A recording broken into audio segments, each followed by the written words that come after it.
Welcome, everybody. We are back. Forsaken Kingdom. Tildo Greenheart, Narcissus, and Eldar Toran. Did I say that right? Eldar Toran or Torin? Torin. All right, calm down. It's full of rage, that guy. It's always about rage. You know. He's a rageful guy. He will kill you. He's in a stand your ground state. Just what I'm saying. And he likes drinking the blood from the heads of his victims. Yes. Oh wait, no, that was the last savage. Yeah, that was the one that fell. Yeah. 3 to 400 feet. I gotta find that. I gotta find that sound effect.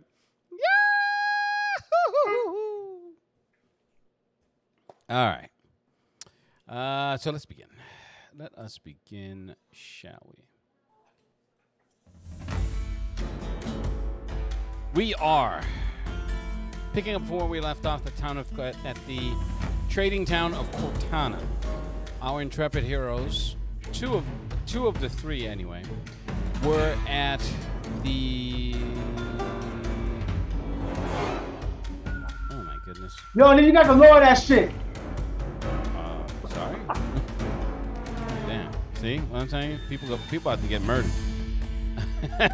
The White Griffin Inn, and we're escaping out the back because there was a contingent of soldiers, the garrison troops mixed in with what Narcissus and Tilda know to be men that were aligned with Garrett.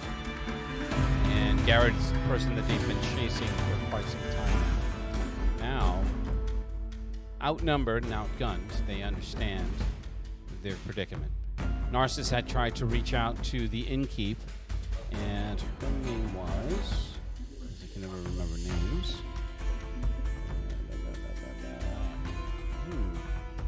What was her name? I guess it doesn't matter because he frightened her to the point where he knows that she is not going to be very helpful, as not everybody understands that telepathy is a thing.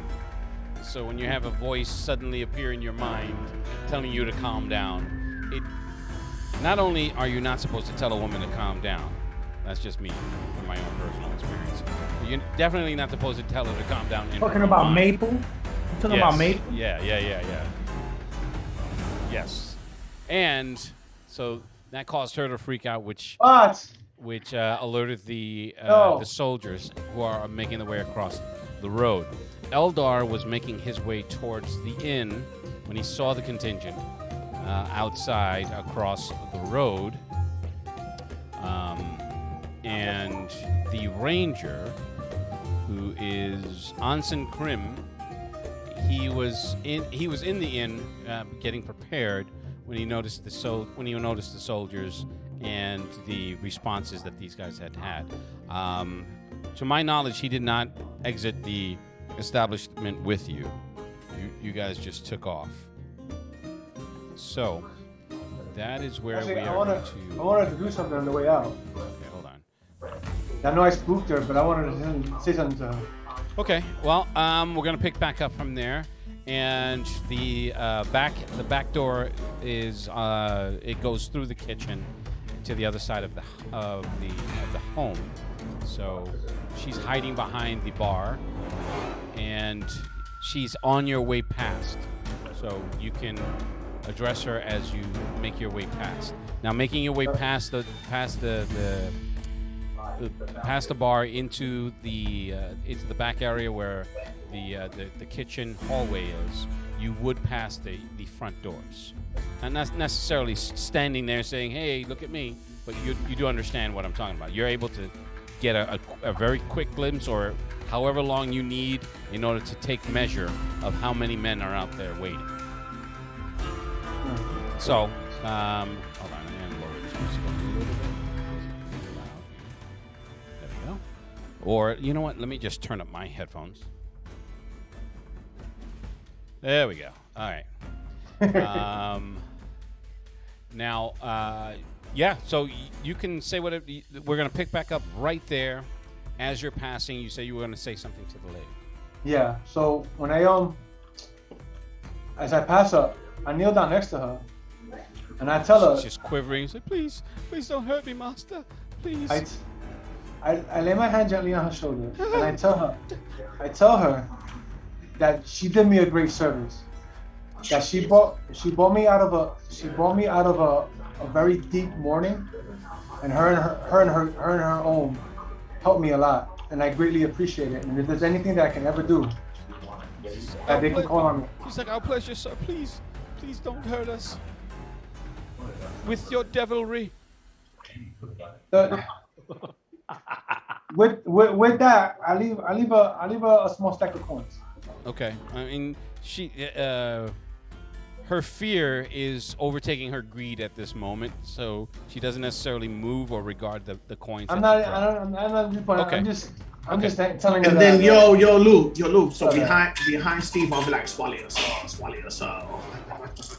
Or you could play the damn game that you've been asking me to play for a while now. What are you talking about? I'm fixing my dice. Yo, what's going on here? I can't fix my dice. Swallow your soul. That's where you want to go. That's where you want to start this. You've been crying a lot, like serious crying. So No, wait a second. Hold So on. because what I'm going to do is I'm going to take this 20-sided dice, which is the size of my fist, and I'm going to put it in the sock and beat you to death with it. I got. But look at mine. You put it in his butt. What? Hold on. Look at mine. So who thinks you hurt more? It's okay. It's okay. Okay. So go ahead. Okay.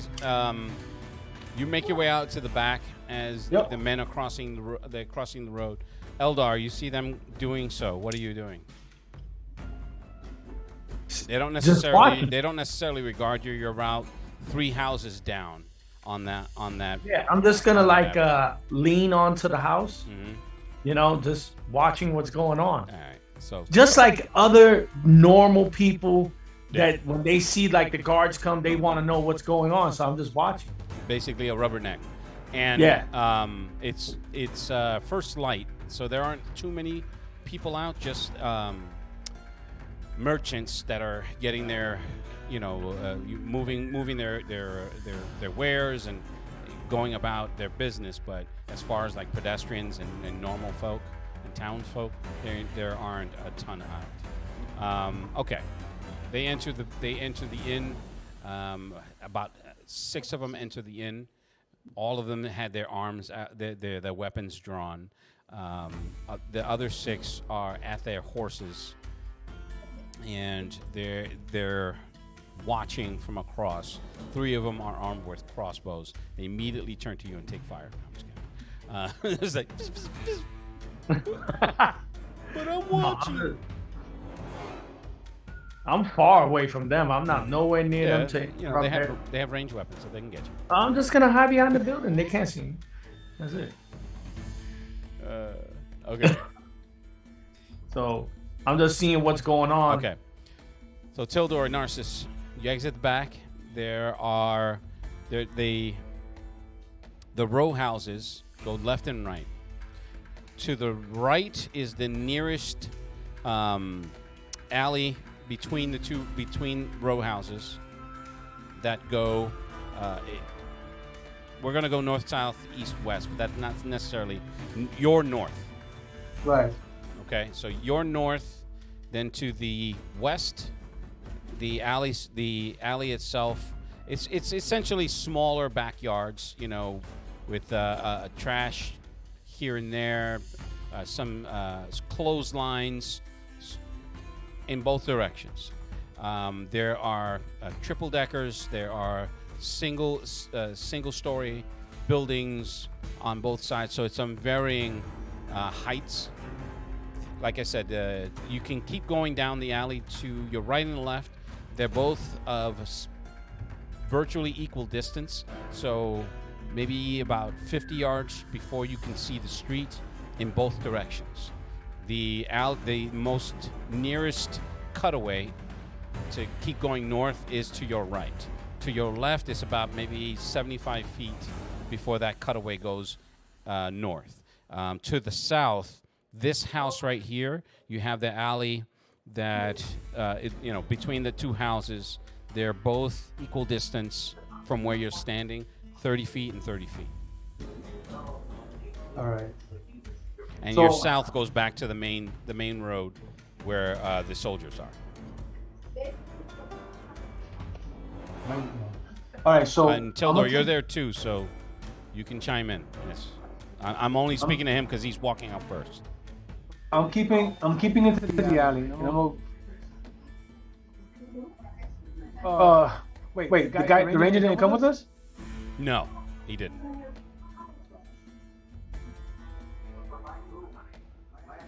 I was just about to tell you that the Ranger's not following us.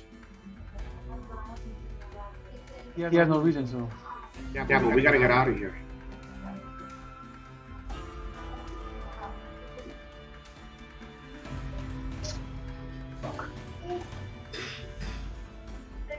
Yeah, we get out of here. I'll follow the alley away from the building, away from the crowd, away from the soldiers, everything. So I go.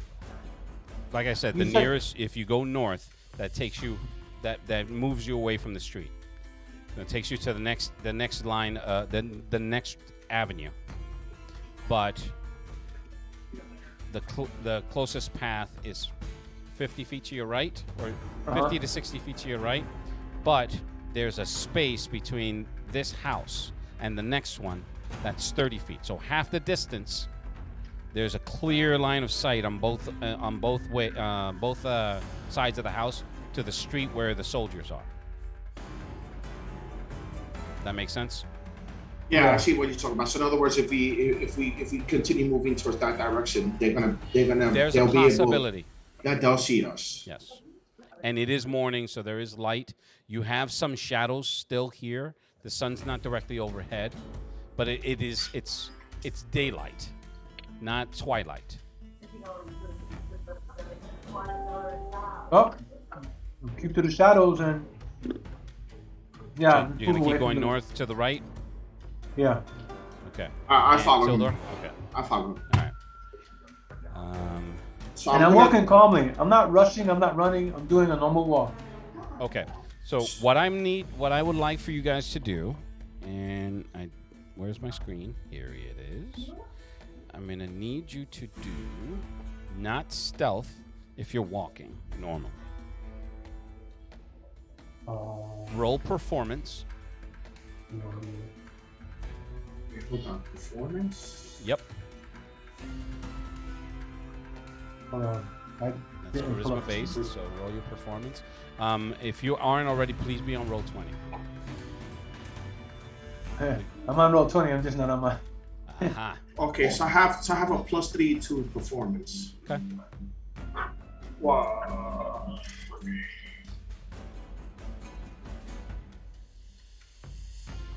I don't know why I could keep logging into this website every time.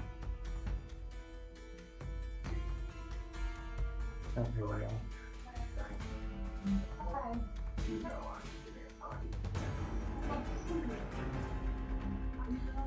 Okay, Lou, I'm going by not the white dice. This dice here. Blue dice. Yeah.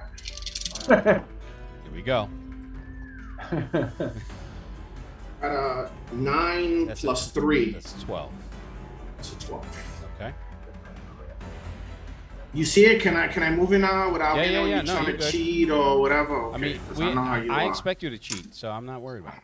What are you talking about? Me? Never. I don't know what you're talking Did it work? I don't know. I'm not seeing the game log here. I don't know why. Did what work? I don't know. I think I got a 15. Yeah, 15. Okay. There it is. It didn't come over to roll 20. That's why I'm asking. Because I don't have roll 20 open. Ah. You want me to do it on roll 20? No, don't do it on roll 20, but just open up roll 20 so that the rolls can come over because I put it up on the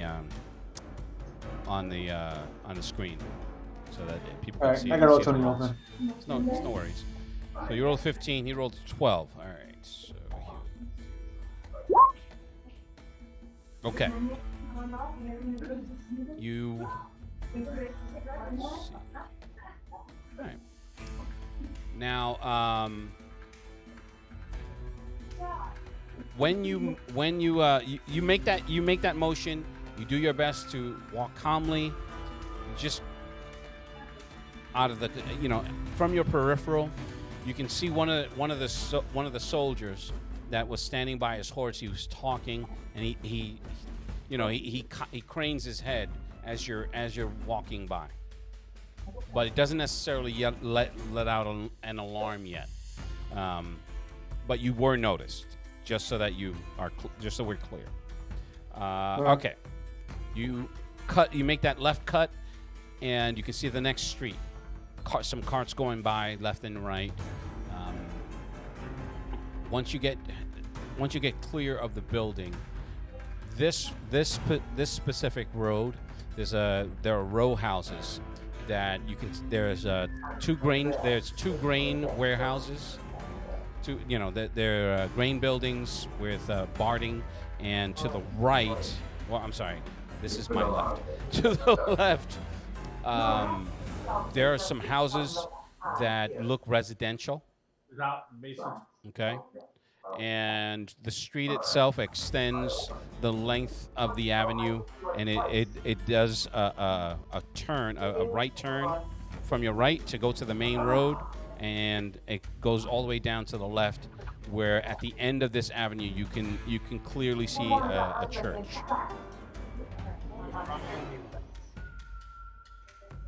The barns. What are the hay barns? Like what's stored in there? They're grain. They're grain warehouses. Yeah. Okay. So it's a grain trading post. So I'm gonna be like Narcissus. You wanna cut through there? I don't know if he can hear you yet. So. No, I can hear you. Oh, okay. So I'm gonna tell him you wanna cut through the grain barn, then come out through the back. There you can see some men, pulling up sacks from a cart, using a what do they call them, a winch, and they're pulling it up. There's the front of the warehouse is wide open. It's at an angle, so you can't see past the opening of the warehouse of the place. I don't know why words are escaping me right now, but I'm sure you guys are picturing what I'm saying. So there's that. To the right and to the left, there's people, walking. It's a random assortment, maybe about a dozen folks in varying spots, mostly men. There's a couple of women. There's a woman that's she's dressed like a school marm. She has a handful of books that she's walking. She's directly she's in the center of the road, and she's walking. Can you hear me? Yeah, I can hear you now. Okay. So you heard me, Narcissus? Yeah. So if we go towards the warehouse, it's angled so that they can't see us from the street. It's angled that you can, if you go in from where you are, and this is an easy thing for you to deduce. If you go in and cut to your left fast enough, there's a possibility that anyone pursuing you may lose you. But that's, so again, I'm giving you too much, but I'm trying to ease us back into the game. Dude, did I see them just walk by? No, because you were posted up and watching everything that's happening on your street, and they were moving away from you. You're 3 houses down south. You're east. They were going west. So I feel like that would be a proper course of action. Yes, I definitely agree with you. Okay. Across the street, you enter the silo. I call it a silo, but you guys understand what I'm talking about. And right. The men that are working, one of them notices, he sees you, turns, but he's too busy trying to lift this heavy sack, so he doesn't really see anything. At the end, there is a door. One of those large swinging barn doors, but it's closed. There are some horses that are in their stalls at the end. This place extends about 30 feet. It's a pretty large silo. You can see rodents running around here and there from the sides. There is a hay loft that extends the length of this. All right. Are we there want any? to go towards. Okay, go ahead. Are there any plane looking cloaks there? Make a perception check. 10 or better. Okay, so my base is 14. So Okay, so then I forgot about the passive. You do see one. There's a couple on a nail directly across from you. a couple? Yeah. Is there like a little bench there or a table or something? What would you specifically be looking for? Like near the cloaks. There's like a ledge or a chair or something. No. Nothing near it. No. They're just essentially on a hook, for whoever their owners were. All right. So, is anyone watching us? The three men that are lifting the bale, they're too busy doing that. You did notice that with your passive, you notice as you walk by, one of them was like, he's lifting. He's like, he sees you, he gives you that look like, who the fuck are these guys? But he's one of his other friends is like, hey, focus, and they just like they keep pulling the thing.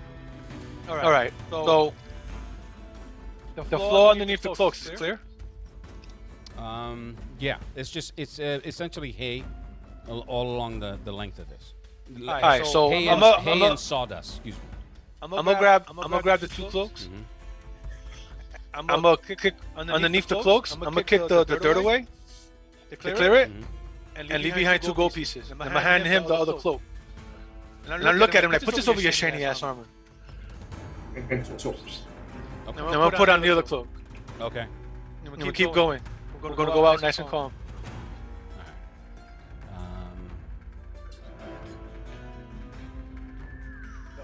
Smell like musty human now. Nah. Yeah, because they're wear-worn travel cloaks. So yes. Yep. Yeah. I know.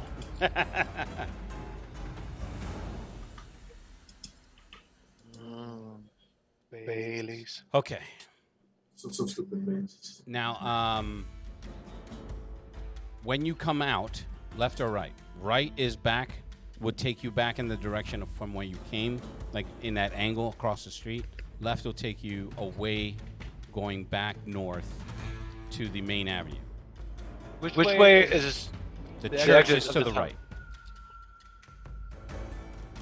The church is to the right? So, from a landmark perspective, because it's pretty generic as far as the way this town is set up. The church is your landmark to your right. To your left, that's the entrance to the town that you came from. So you don't necessarily have to exit exactly straight through the way you came in. No. This town's not walled, right, Lewis? No, so we could just go through anywhere, just go through the forest. Most of the surrounding buildings are residential, so you would be walking through people's yards in order to truly get out into the forest. And that might just attract too much attention. Wow, that's also that's the only reason why I'm telling you is because your characters would consider that. So I mean, we got the cloaks on. We're gonna walk. We need the fucking ranger. I can't leave this fucker behind. And I need him to find the bodies. Yeah, but the point is, at this point, we cannot be going around looking for this ranger. So many people here, so we need to get out of the town, let everything cool off, and then come back in or come out with a new plan. Because there's too many people for us to fight, plus the guards most likely are gonna team up with them. So we're gonna have 12 of them plus every guard in the city. So we need to get out. We leave. I go to the left. We walk out the town on the road. Okay. Follow the road straight out the town. All right. Nice and calm. Okay. Where's underneath my cloak? And where's the other guy? Who? Oh, the guy. The guy that was with us. Eldar? No. I'm acting like I don't remember his name, but someone said Steve. So I described Eldar to him. I said, "What happened with him?" Says I don't know. He wasn't in the tavern when we were leaving. Okay, let's get out of here. Then I'm gonna tell him what are we gonna do now, because Most likely not. We won't be able to go back into the keep. What do you mean we won't be able to go back into the keep? I have every intention of going back in there. But Yeah, I'm going back in there with a token of I'm going back there with a bargaining chip. I just gotta find out more about lycanthropy. Okay, so we out of here, Lou. And I'll look around. I don't see Eldar nowhere around. While we looking Well, around. looking around, you do see a couple of the men. They come out from from between the row houses, and they're looking to the left and to the right, having a quick chat between each other, and then they head back down that alley. You make your way out of town. Now the question is, walk me through the steps of what you're going to do, because I'm going to go back to Eldar. Okay. We didn't get a map, did we? No. I didn't get a chance to. Nope.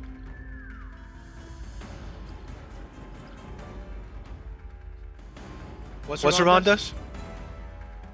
What do you mean? Like what's around us? Like, Around the town, the area that I'm at. Where you are, there are no shops. No, I'm not looking for shops. I just want to know what the place looks like. Like, is it clear and flat all the way out? Are there trees? Is there a place to Oh no! hide? From where you are in town, there's no vegetation, no trees. It's all been cleared away for industrial and commercial use, and in certain spots, residential use. So there's no big heavy vegetation. It's only as you get further away from the center of town that you'll see the occasional tree here or there. And when we were heading out of town. Mm-hmm. Once you head out of town, the vegetation starts almost immediately after about maybe 50 yards. Okay. So, in that 50-yard mark, Mm-hmm.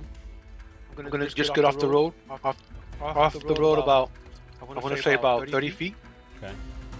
And I'm gonna take position by cover and watch the town. Okay. So when the way you came in gives you a height advantage because it is on a slope. Because that's the road that leads to the keep. Okay. Okay. So you'll be able to have that kind of what is it? Tactical advantage. Well, it's not so much tactical, but observational advantage. Now you'll be able to. The higher you go, obviously, the more you'll be able to see. But that's really on you. If you go just beyond the tree line, just into the tree line, you don't necessarily have that much of a height advantage. You're talking about an elevation of maybe about 30 feet so far. All right, so I will go further up so I can get a nice clear view of the town, and I'll take that position for now. Okay. Watch the town, see if I can see the soldiers and stuff like that. Well, I want to ask you something. So, since we got a clear view of the town, if there's a town, do they have the same view towards us? Like, in other words, can they see us No, because we're in cover. from up here? If you utilize the cover properly, the likelihood of that happening is less and less. In other words, I'm not going to answer that stupid question because that's just not something that I can tell you that you would even know.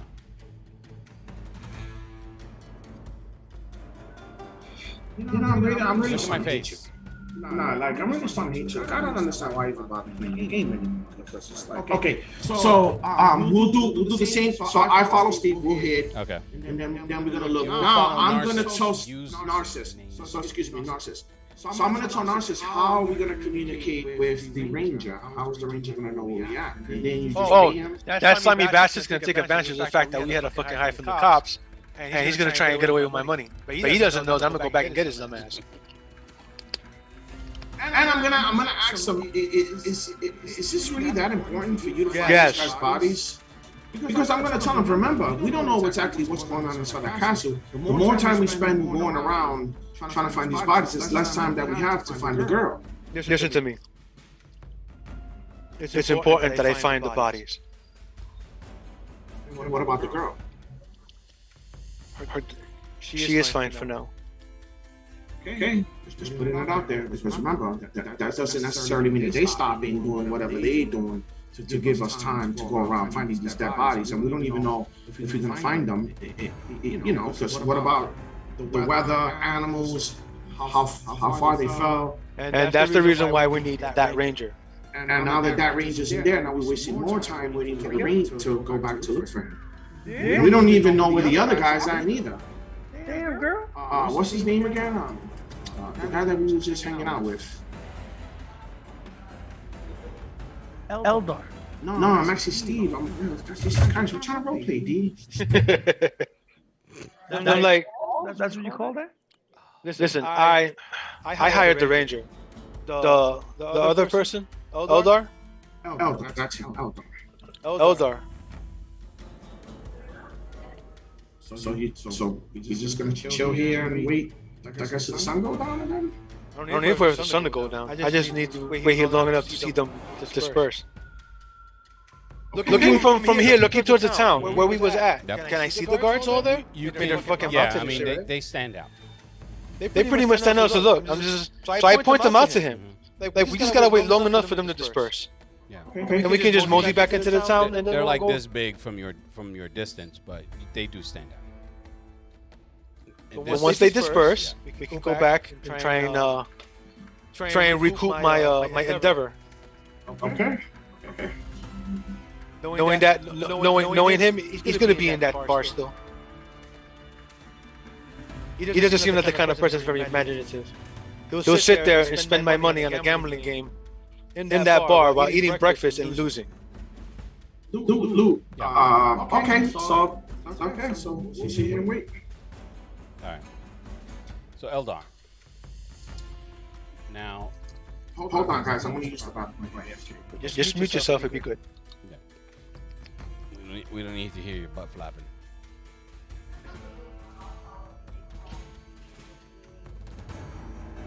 After about 10 minutes, the soldiers, they come back out.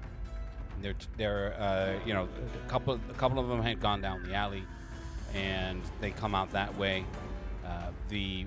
The other 4 that went inside the inn, they stayed in for about 10 minutes. In that 10-minute time, Anson comes out, and he's looking to his left and to his right, and he sees you, and he does the head nod, and walks over. And he walks over. He's like, "Are you aware that these that our friends are wanted by the garrison?" That I'm not aware of. He's like, apparently one of them went to a priest. One of them went to the priest of Avandra and gave him some wild story about a devil that was at the keep. And Honestly, and word got up there, and something's off. They didn't seem like. we found them in the middle of the wilderness. What do you mean? Were they in horses, or were they lost? No horses. How'd they get there? Don't know. They were just in the middle of the wilderness. Myself and Aldor were on the carriage coming to Cortana, and they were just there. And it was, you know how the weather is right now. So we just helped them to get, to get to the nearest town. Their story sounded a little bit weird, but I noticed that guy had some money. Yeah, I noticed that too. Apparently, I don't even have to do a job, which is just perfect for me. So I think maybe we should steer clear of them until we figure out what. And unless there's something is afoot, I don't really want to get run out of another town. If you know what I mean. I do. But I do smell. I do smell a lot of. And those new guys, you've seen them before? No. He just nods over to Garrett's men. No, I don't know them at all. Yeah, Well, Anson knows that I'm not really from that town. We just travelers. Yeah. No. No, but this is the first time I've ever seen them. And It's like, you know, I don't recognize those insignias. they've come from a long way. Lou, can I roll history? Would it be history to see if I recognize that insignia? Or investigation? No, it won't be an investigation. What would it be? I believe it would be history. It'd be history. So this one's going to be a little pretty tricky. So 18.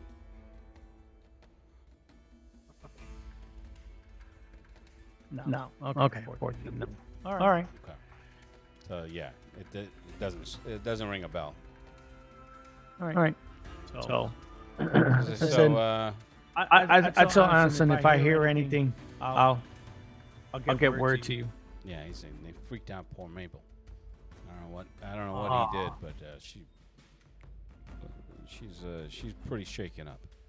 I think she took a fancy to that sly leathery one. You know, the cast is like the mage. But He had a slick tongue. it was forked. Yeah. Now, one of the girls had a problem. So I just tell him, like, if I hear anything, I'll let him know. Oh. How about I treat you to a drink? Apparently, I have all this free. We'll all go right this- back in, All right? this free money. Yeah. Yeah, we'll go right back in. Okay. Okay. So I'll go inside. Yeah. He claps your back. He's like, so how are you at cards? You felt that. You felt him like, let's take your money. Come on. I'm horrible. Oh, come on. I can't pay and I can't handle my drink. So. Really?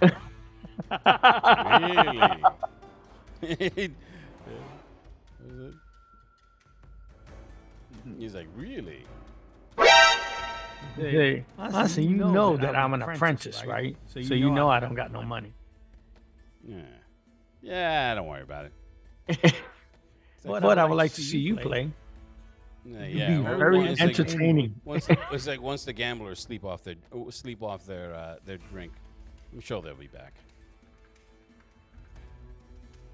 Okay. So we'll go back in. How long are you guys waiting? The contingent of soldiers, they split. Half go back north, and the half are they disperse amongst the town on their horses. Now, when I say town, I don't mean like two roads. This is a very big, verging on a small city in terms of prosperity and industry. So when they disperse to where they can turn down a street and immediately go out of sight. The 6 that go back up the road and pass you, those half of them have Garrett's men, and the other half have the Garrison's men. So they gallop back up the road back towards the keep. All right. I wait for them to be pretty. I wait for them to be good. Until the sounds of their horses are gone. Yeah, I don't really want. I want to make sure that they're far enough away. Mhm. And I start to mosey my way back into town. Okay. My skin crawling with this nasty ass cloak on, going back to the bar. Stinky ass cloak.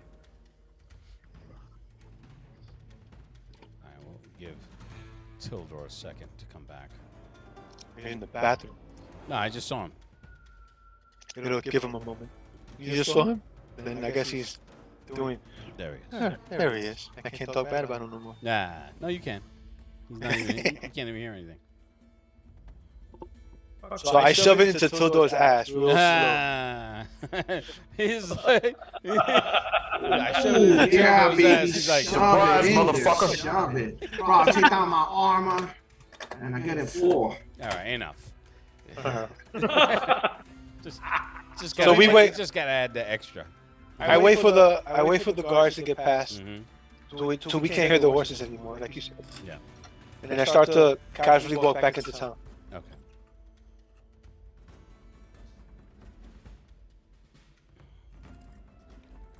After this all took about an hour to unfold. Once you get back into town, there are more people. It's 8 in the morning, so there are people coming out of their homes. Workers going to and fro. More carts are coming in from the south because all commerce comes in from the south, and the road to the north. The road north goes to the keep. So there's a couple of secondary roads that split off from the keep, and they go through that forest that you guys had gone through. But with the weather, that road is closed until the spring.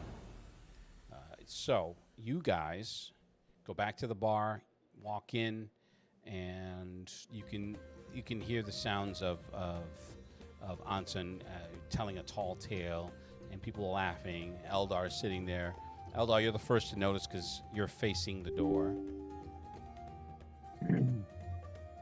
Oh, you can see Narcissus coming. He's like, just tasting the air. No, I'm just kidding. I'm gonna pull out the stick with the Y at the end to hold the snakes at bay. No, I'm gonna wave my hand like, "Hey, how you doing?" But at the same time, I'm doing it so that Anson can see. Like I'm scanning the room to see if I see any of the guards. His head turns, Maple's head turns, and she's like, "Oh my!" And she's frozen in that moment. And she's looking with her demeanor had calmed when you got there, but once she saw Narcissus come in, she's like, I didn't think he was gonna be back. What the fuck? Scanning the inn, the bar area. There are a couple of patrons that are eating their breakfast. They're breaking their fast, but for the most part, it's relatively calm and not bustling. No, I'm just looking for the guards. See if any one of those guards none are of there. the guards are there, no. No, okay. Garrett's men nor the town guards? No. Alright, so I calmly approach Anson. And he turns, he's like, "Oh, my lords. Didn't think you would be back. What with the entire what with a garrison hot on your trail. What did you do out there in the wilderness on foot? You said it was on foot, right, Eldar? He pounded back like a bottle and a half of whiskey. So it's like we can discuss it on the way. On the way. Oh yes. Your fallen friends. Literally. Ooh. One for the road. He pours him. He throws it back. And he takes out one of your coins that you gave him, and he flips it to Mabel. He's like, that should clear my tab, right? That shocks her out of it, and she just looks at it. She's like, you know damn well this won't.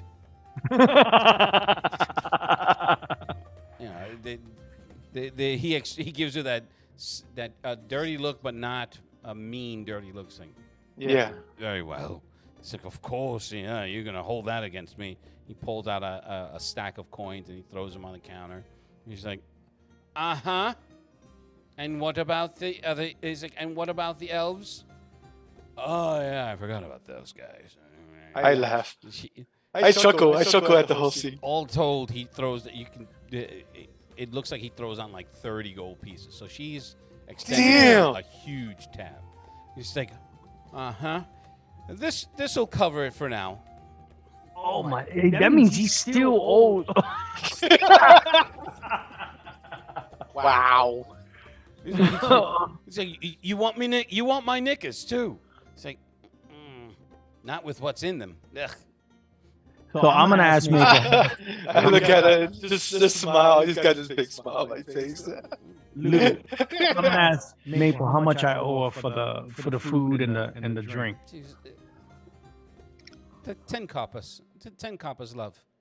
So I'll get. I'm gonna give her a gold, and I'm gonna say, can I have just like a little bit of credit so later on when I come to eat, I'll have.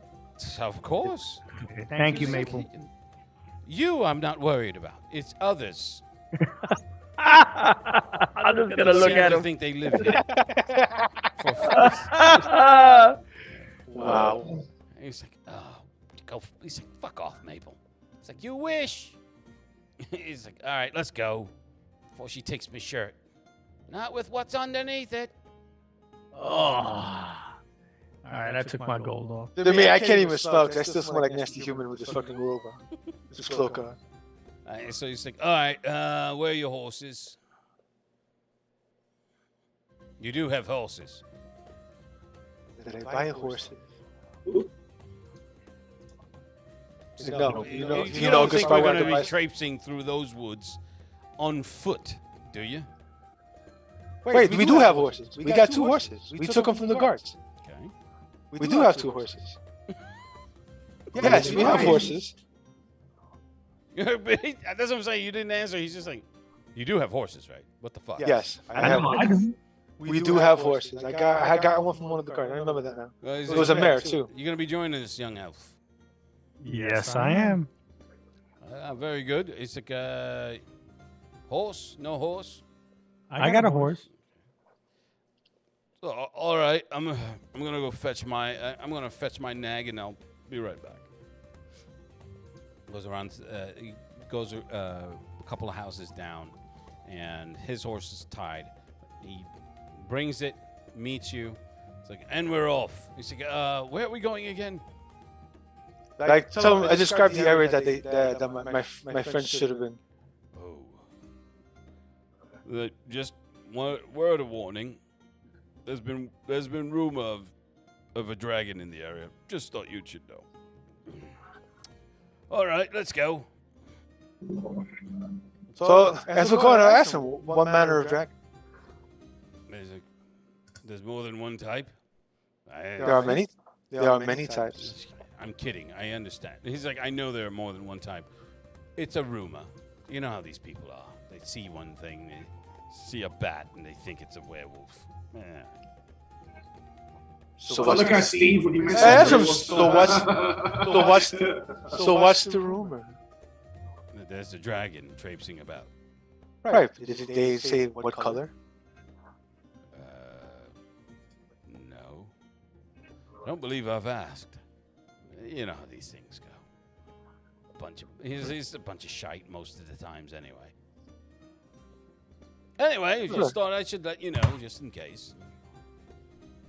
We'll keep it in mind, thank you. He's like, we'll see how powerful his Paka is. we don't have King Paka here, so it doesn't matter. No, that's like the avatar of Paka. He would have been able to see that from like a mile away. Yeah, he'd be in town, be like, I see the dragon. I'm staying here at the bar. Anyway. Okay. So I turn to Eldar as we're going. I ask him, do you have any knowledge of lycanthropy? Would that be history? That'd be more like arcane. It's more of an arcane thing. Okay. Do you specialize in arcane? Oh yeah, I got a +6 in that. Okay. Yeah. Well, that'd be because he specializes in intelligence. He's probably a wizard or something. I'm kind of like a scholar. Just tell me what to roll, Lou. Just make your arcane roll. 14. You know of it. You know of the phenomenon that is known as our lycanthropy, but an expert you are not. Okay. So I explained to him. So you wouldn't happen to know a good cure or a possible remedy? That you don't. I don't even roll. I'm not. When we get back, I don't know, but maybe Aldor might know something. If that's just a big maybe. We never talked on that subject, but this is a conversation I'm assuming you're having on the way. Yes. Okay. About an hour into the trek, you start hitting deeper. You start hitting snow drifts here and there. This part, you're entering the deep valley, is what he calls it. I'm looking up to see if I can see the ridge that the keep is on. Too much Foliage. foliage, yeah. It's all pines, aren't Too they? much from the canopy, yeah. So there's a lot. There's not much daylight that's penetrating, just shafts of light, of true sunlight that are coming through. It's not overcast or snowing. So it is a bright enough day that you can see. You don't need torch lights or anything like that. But there are dense pockets of shadows in every direction. No, Okay. everybody has. Who doesn't have night vision or dark vision? I do. Okay. So you all have dark vision? Yeah. I know I do. Yeah. Okay. So, I mean, your dark vision in the sense of your dark vision doesn't necessarily kick in, but I just for me to have it in my head, should that happen. Okay. All right. So the pockets of shade here and there, it lends to a very cold. It's colder now than it was in the town. So there's a marked decrease in the temperature. You would probably surmise that it's about maybe 50 degrees, where it was a brisk 65 in town. So there's a marked decline from the lack of sunlight and all the snow that's on the ground. There is a marked quiet in the air. So in other words, the only thing you're hearing are your horses, the shifting metals in your armors, your weapons, the saddles. So that's really all you're hearing as you go through. No animals at all. You're able to spy. You specifically. Well, no, actually, you're not a ranger anymore. But who has the highest passive? 14 is Narcissus. It's Steve. I think Steve. That's 14. Mm-hmm. What's yours, Eldar? Mine is 13. Okay, so between the two of you, every once in a while you'll see a critter go by, but they're small, like chipmunks or squirrels, maybe a couple of snow hares that skitter about, but nothing larger than that. And they're very infrequent when you do see them. You travel through the snow till it gets to the point where the horses are starting to labor a lot more, and you can hear their heavy breathing.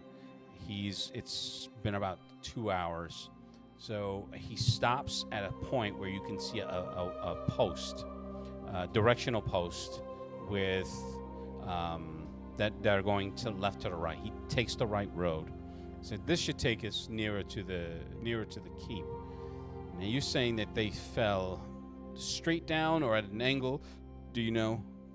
I believe it roughly straight down. Okay. So. Now, Lou, Yeah. I'm keeping notes on this little trek that we're going through because this is probably something that me and Aldar never went through. Mm-hmm. So just so I could always have something to, I guess, At fall this back point, on. he does let you know that this is the Lord's forest. This is his private hunting reserve. So do us all a favor and try not to trap any game or be seen trapping. Because that's considered an offense. I have no desire of hunting. Understood.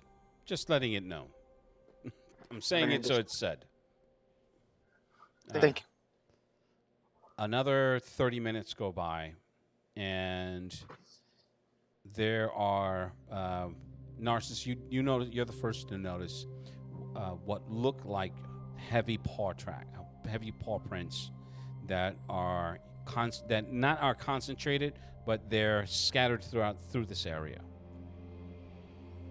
And by heavy paw prints, I mean very wide. And the snow itself is about 2 feet high. So that's what the horses are trudging through. Wolves? It's I possible. mean, I've seen wolf prints before. You've seen wolf prints before, but they're different. They're not dredge prints, are they? No. Alright. Yeah. Too familiar with that garbage. but they're heavy. So, what do you call it? Anson looks and he's like, "All right, keep your eyes out. It's looks like a bear mama and her cubs. I count 3. Wow, she's been busy. It's like just be aware. So, bear moms. It's like bear mamas are very protective of their cubs. If they think if she thinks we're a threat, she's going to attack us." All right. Another half an hour goes by, and he says we should be getting near, but this road seems to be getting a little bit more treacherous, and we need to give the horses some time to rest. We can take a break if we need to. And let's do that. It's like everyone grab a shovel. We need to dig out a space so the horses can rest and not be frozen and not freeze. And the same for us. All right. So I'll start digging. Hold on. Creations harmless and clear soil and objects no longer chill, warm, or further food. Non-living material make or create and not make it trigger. Instantly clean or soil an object no larger than 1 cubic foot. 1 cubic foot. How big is that exactly? That's not that big. It's 1 cubic foot is 144. Yeah, 144 if I'm correct. It's just a square foot by So it's foot. just 12 by 12, right? Yeah.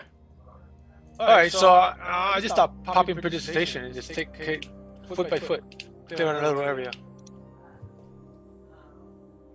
oh wow, that's fast. Because I'm totally not gonna fucking pick up the shovel. A cubic foot. It's 1 foot. It's 12 by 12. Yeah. It's 12 by 12 by 12. So I mean, how much space do we really need? I could do it like 4 times and clear out a nice big area for us. All right.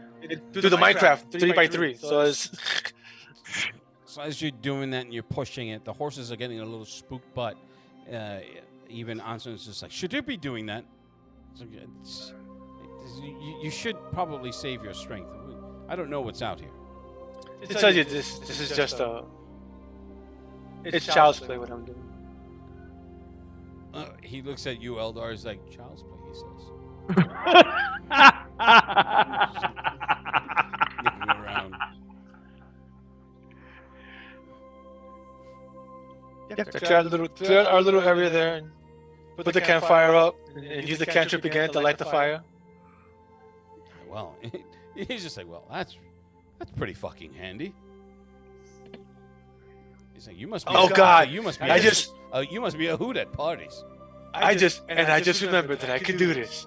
I take off the cloak and I use the cantrip to clean the fucking thing. He's like, ugh. Ah. Educated Febreze on it. Ancient Febreze. I'm not even kidding, dogs. I'm totally cleaning this fucking cloak with my cantrip. So he's you're sitting. You say shouldn't be more. We don't want to wait. We don't want to linger here. This place gets very. This place gets very strange at night. That dragon thing was a jest. I'm not sure. You know, well, rumors being rumors, but I've heard sounds coming from this place. What kind of sounds? You know the kind of sounds that a beast would make? Yeah. That plus terror. I'm by terror, I mean my terror. The two of you have been in this town for a long period of time. Are there folklore or rumors or tales about these lands? Well, as far back as I can remember, there's always been rumor. See, when the Lord established this place 20 years ago, he brought his family, his wealth, and his considerable wealth, and started to build. And he had a contingent of people, and they grew from there. But there was always something strange. There was always some He's like, I don't really want to tell tales. I'm not one for gossip. However, in other words, he's like, I'm not one for gossip, but you ain't. What was it? You ain't heard it from me. Yeah, what was that? Benito Bachero? It's like, I ain't heard none, but here's what I heard. It's something strange in his family. It's something to do with his wife. He's very protective of her. She hasn't been seen in town in, my God, it's been at least 10 years. Oh, look at Steve. She's been holed up at that keep. He's very protective of her. So there's rumors that speculate, but I don't indulge. We can get. I don't feel like being thrown in the jail, in the garrison jail. It's not a very fun place to be. What? Speaking ill or indulging rumors? Both.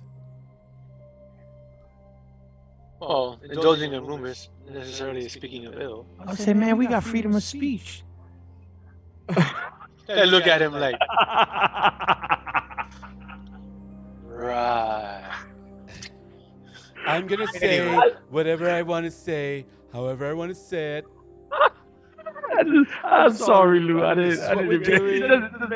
That was the version. But my hands, They're do big. this. They're real big. So anyway, all right.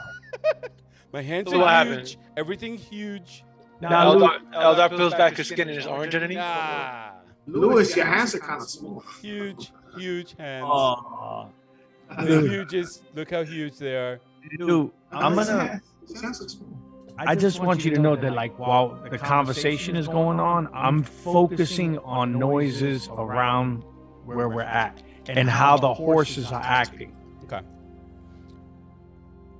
As far as observing the horses, they seem to be he put on their feed bags and they're eating.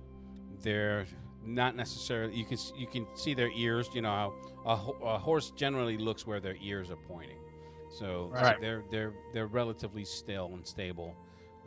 As far as noises, with the occasional bird, like the crow that's in the distance that echoes throughout this entire forest. Not a lot of avian life. A couple of birds that you'll hear every once in a while, but as far as noises, it is eerily quiet. Okay. All right. All right. All right. The noonday sun, it comes overhead. Oh shit! All right. No, I think I know what it's going to end here. Decade? Thanks. What are you doing? So cute. So cute. You know what Vince is doing, right? He's laying up on the desk right on my feet. I know you had a brother. Oh, wow. You never talk about them. 1, little 2, little 3, little Louise. 4, little 5, little 6, little Louise.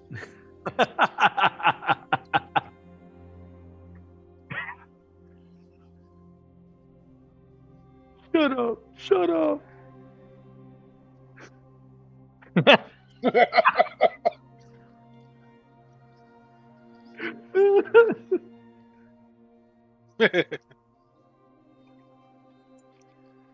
So I'm going to. Never mind. He couldn't help himself.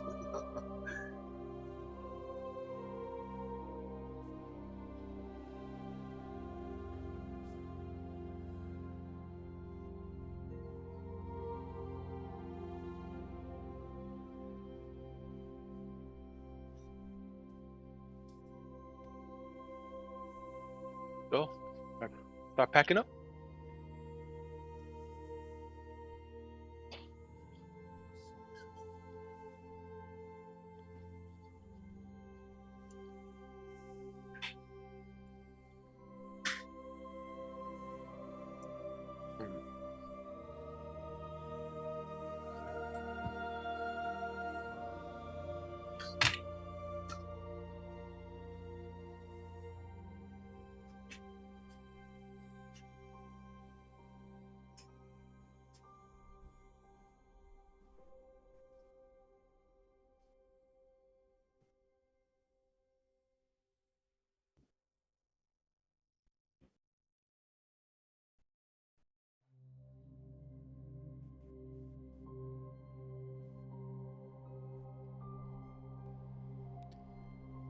All right. You guys talk so I can see if it's anything's coming out. All right, so I pack up my horse. I help pack up the others. And Hey, you don't want to we're watch ready to go. TV? Okay, good. We're good.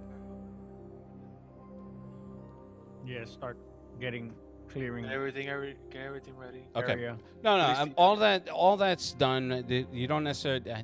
I hate doing that minutia stuff because it drags it. This specific rest That's when fine. You asked us to talk. That's fine. I apologize. Now you guys, we were moving about another 30 minutes in, and there, no one needs to roll perception because you all spot there's a ray of light that's coming from the canopy and it's hitting a huge snow-covered red snow, like a large spot of red snow. I rush over to it, dude. Okay. Your horse you're able to move it about 20. You spot it 30, 40 feet away. Your horse gets half the distance and then starts it slows down forcefully and starts to buck. All right, so I stop the horse, Okay. calm it down a little, and then I get off and make my way. How do I get off my horse? Okay. Well, I took my weapons Narcissus' point. Even and Anson's like, wait, don't go near that. I don't know what that is. Just let me check. This is what you hired me for. Yeah. Why do all the magic users want to be fucking rangers, and all the rangers want to be barbarians? I don't get this. Oh, wait, hold on. So he gets. And my new barbarians want to be not meat walls. Yeah. I be nice shit. Like, Under my cloak, I have my hand crossbow Mhm. just ready. Yeah, I'm so taking out my he got weapons. he got off his horse and he leads it to you, Narcissus, and he hands you his bridle, takes off his he pulls off his longbow, knocks an arrow, and then starts walking towards it. Listen, so I stop him real quick, Mhm. and I tell him that I want to offer him guidance. Okay. So then I got guidance on him. So he's just, That's actually a pretty nice bow. he's just looking at you like, thank you. Again, just so that we're clear, I want to make sure that everyone's clear. There is an understanding that magic does exist, but not everybody is familiar. It's just not an everyday occurrence. You know It's what not I mean? like everybody's a wizard in the town. And everybody knows what guidance means. He's just like, I'm going to cast guidance on you. He's like, No. I said I want to offer him guidance. offering. That's what I'm said. saying. He just looks at you. He's like, okay. And he's, what? Handsome, it's like giving you luck. Oh, so it's magic. Yes. Ah. They went on. He's like, I thought you were going to offer It's me to help words. you just in case. He's like, I It's just thought you give were that going little to. bit of extra. No, I thought you were just going to offer me words of encouragement, which is strange. He's just looking at you. He just turns like, I mean, it's an enchantment that he recognizes he's been enchanted. It's not like he Okay, doesn't know. just say it like is when you say I'm gonna offer you guidance. For me, I heard it as words of encouragement. Right. So I understand. listening through his lens. Now, his less than drunk lens. See, it's been a couple hours, so he's been able to sober up a little bit. Now, I'm sure the cold helps too. yeah.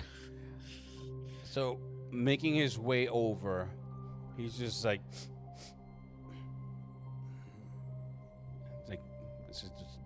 there's blood everywhere, but I don't see any bodies. That's not good. It's like this tracks. He goes over to the center of the snow stained, the blood stained snow. That's what I meant to say. And he takes the haft of his bow and he digs in for something. He pulls up what looks like the pelt of a cub. I said, what the hell could have done this? And he walks it over to you guys and lays it down. The body of that cub, there's maybe about a quarter of it left. Holy crap. And it's just like, he's digging through it, and he's just like, whatever did this was ferocious, big.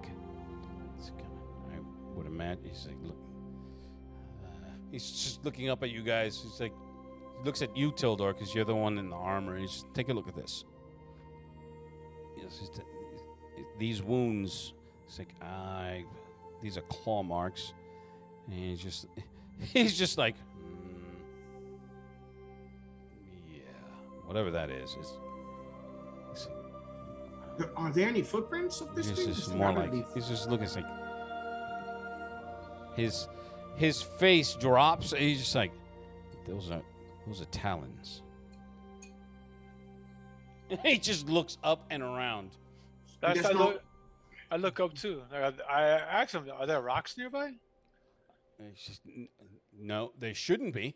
He has his bow. He's in the ready. He's just like looking around. Lou, I go towards the area. Is any footprints at all? There's just a smattering of the blood-stained snow, and it looks like a lot of it was kicked up and sprayed in all directions. So you see like red droplets everywhere. But as far as tracks, like if something came down. no, like as if something sprayed it out from the center. Okay. So, they're right there. what you can do is roll. It's not perception.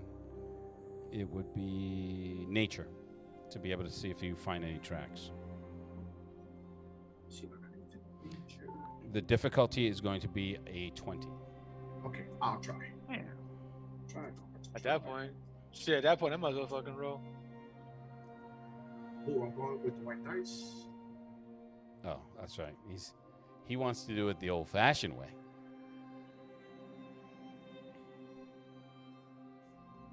Hey, take damn long to switch cameras. Come on. Jesus Christ. Isn't that like a button? It's a simple button. Yeah, that's what I'm doing. He's fiending. You see him? He's like this. Come on, give me some more. Give me some more. We want to roll more ones. No. That's a 6. Okay. Yeah. Yeah. Come on, hurry up, man. Hurry up. It's all money. Lewis, hurry up. All money well spent. Just so we're clear. Actually, that was a 9. Oh, it's a 9. But that was in the bottom. Hurry up, man. Hurry up. Okay. He's hiding himself in shame. Bow your head in shame. So now you don't see any tracks. You guys can both give it a shot if you'd like. Alright. I got a whole 5. Your rolls aren't coming over for some reason. I don't know why. They rolled 20 right there. I can see it. Oh, they're there now. I don't know why they don't pop up really quickly. Anyway, okay, so yeah, you're trying to find tracks. You do see the deep paw prints that you saw earlier, but those also stop at one point. And those paw prints are bear prints? The Big one. big ones, yeah, the bear prints. I'm a bear. So I asked him, what kind of bear are out here? This is good. Grizzlies, very big ones, but they usually steer clear. What time of year is it? It's the ending of winter. Oh, so they'll be waking up. Mm-hmm. You'd be hungry. Yeah. That's for sure.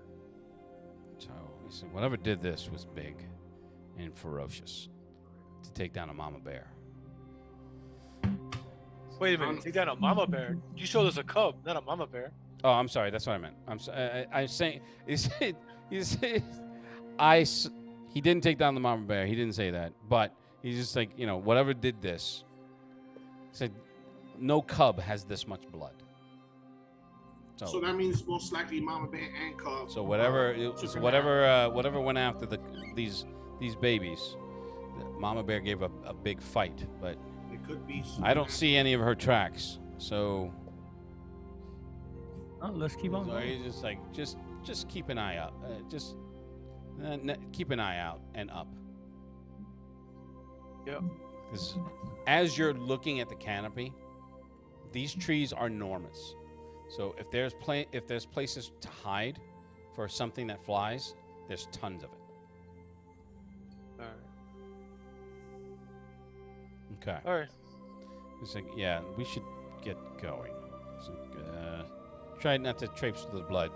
We don't want to give a. It's like we're the only things out here. We're just giant scent markers. It's like, well, maybe not you. I'm not getting anything off of you. Just looking at you, it's like, oh, you're one of those snake people. You're pretty far from your homeland. Very exotic. Yeah, it's very pretty cold exotic. up here too. It's like, are you sure? It's like, from what I understand, snakes hate cold. Are you sure you're going to be all right out here? I'll be fine. I got this really nice cloak. That you stole. No. No, you technically bought. But stole. Yes. Yeah, it's a buy steal. All right.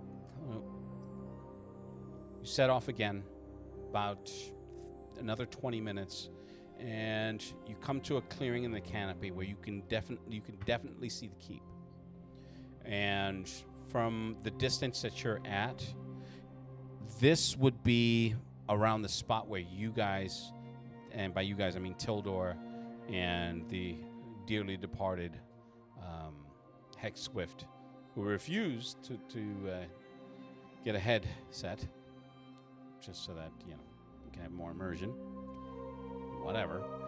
Where you guys landed. So it's approximately that distance. It's not the exact spot, but this is approximately the distance from where you landed.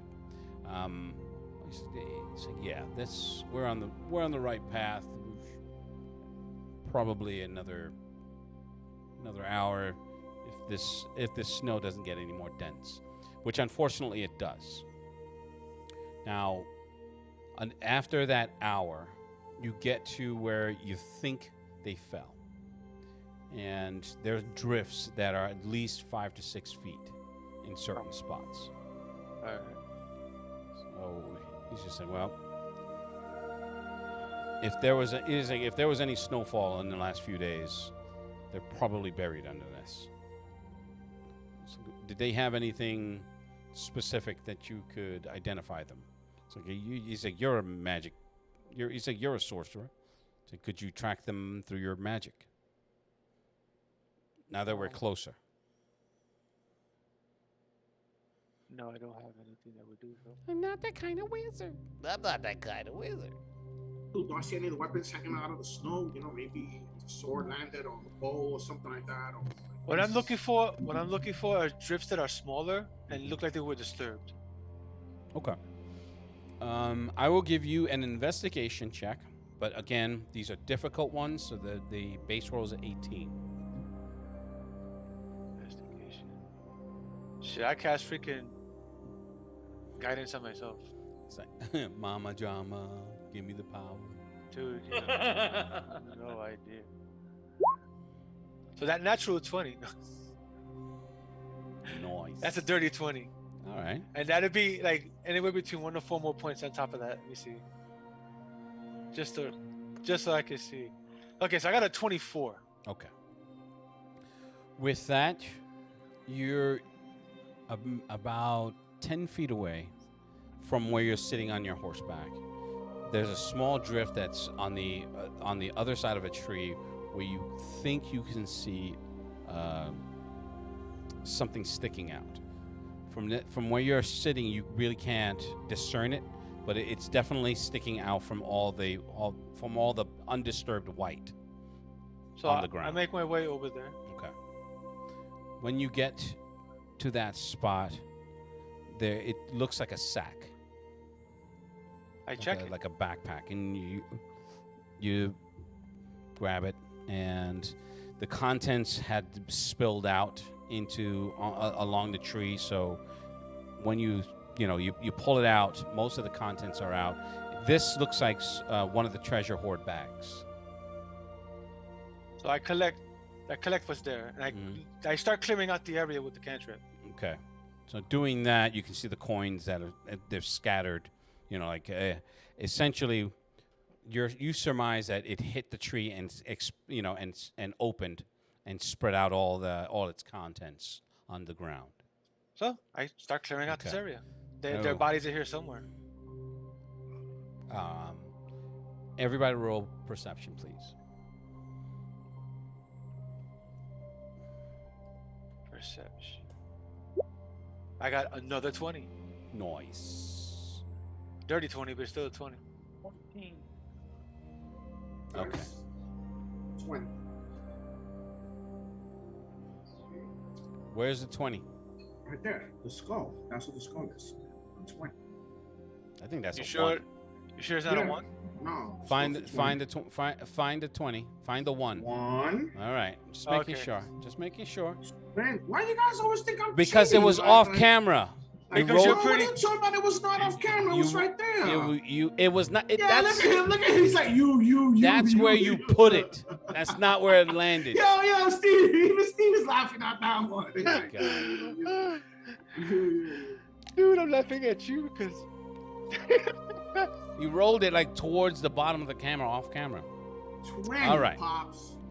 You two, as you're searching, well, you're Narcissus as you're searching and using your cantrip to clear the snow.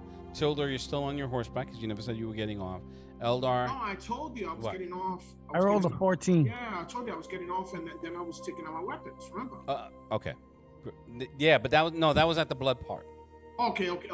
So how? Okay. Yes. there's someplace else. This is Yeah, somewhere yes. I'm else. still on my horse. Yes, Okay. You are correct. So, you guys are the first to hear the trees start to rustle. Now, this is not wind, because the wind through pine doesn't necessarily make a ton of noise, but you can hear branches snapping, and it's echoing through this place. Look up.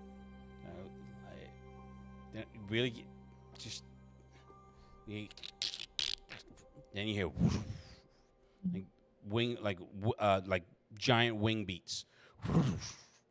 It doesn't look good. Your Everybody horses hears? start to spook, and at this point, Eldar, Get off my horse. Eldar and Anson immediately get. He's like, get down, get to cover. So he puts his back to one of the trees. I'll do the same thing too. Yeah, me too. Same here. Lou, Yes.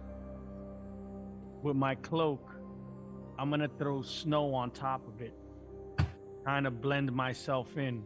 It's a camouflage. Since I'm all about disguise and stuff like Okay. that, I'm just gonna like kind of sink into the snow and like burrow myself in. Okay, so this could work for against a perception check if you take the time to do it. Now, what would that be? That would be deception. So roll deception. Would it be stealth? Not necessarily sneaking. He's trying to camouflage himself. 14. Okay. That's a creative way to think of it. Yeah. Now, so you're doing that, and one of the horses spooks. And they just like from that noise out of nowhere, it spooks and just bolts. As it bolts and it darts through the tree line, you can hear it's galloping. Then you can hear it scream.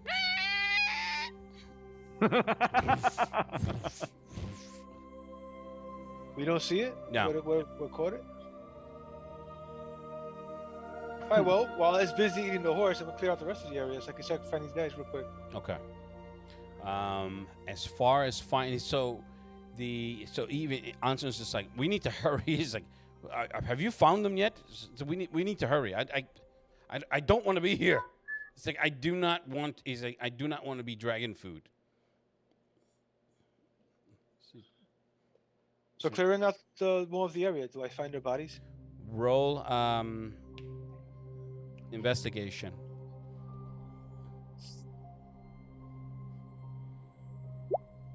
Okay. 13. So that's another D4. So roll your d4. 14. Okay. What you find, you do find at one point you find Felix, but you only find his bottom half. His bottom half. Mm-hmm.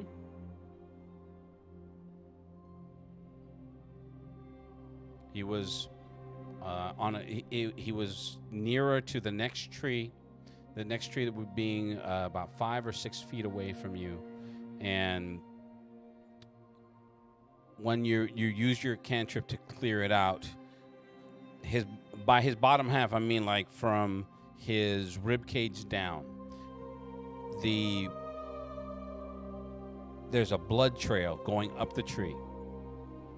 So look up. So as you get further up, you can see a portion of Durzo, like his upper half stuck between 2 branches.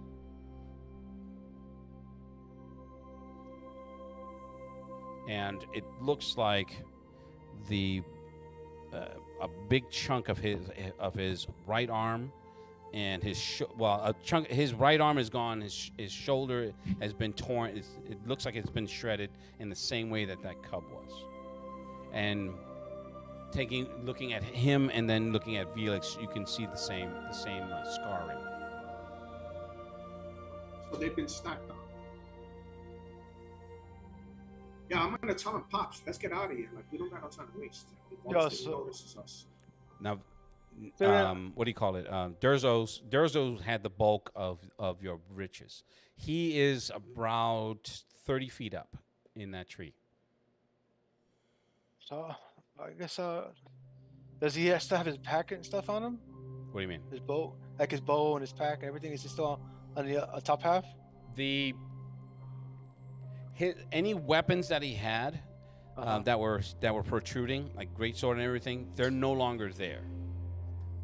So they could have fallen off of him or been thrown as when he fell. He had crossbows, but those were smashed. So essentially, all he had was the sacks, the backpack that he had on. That's like dangling. That was part of the backpack that Felix had. That's what you found from the treasure hoard.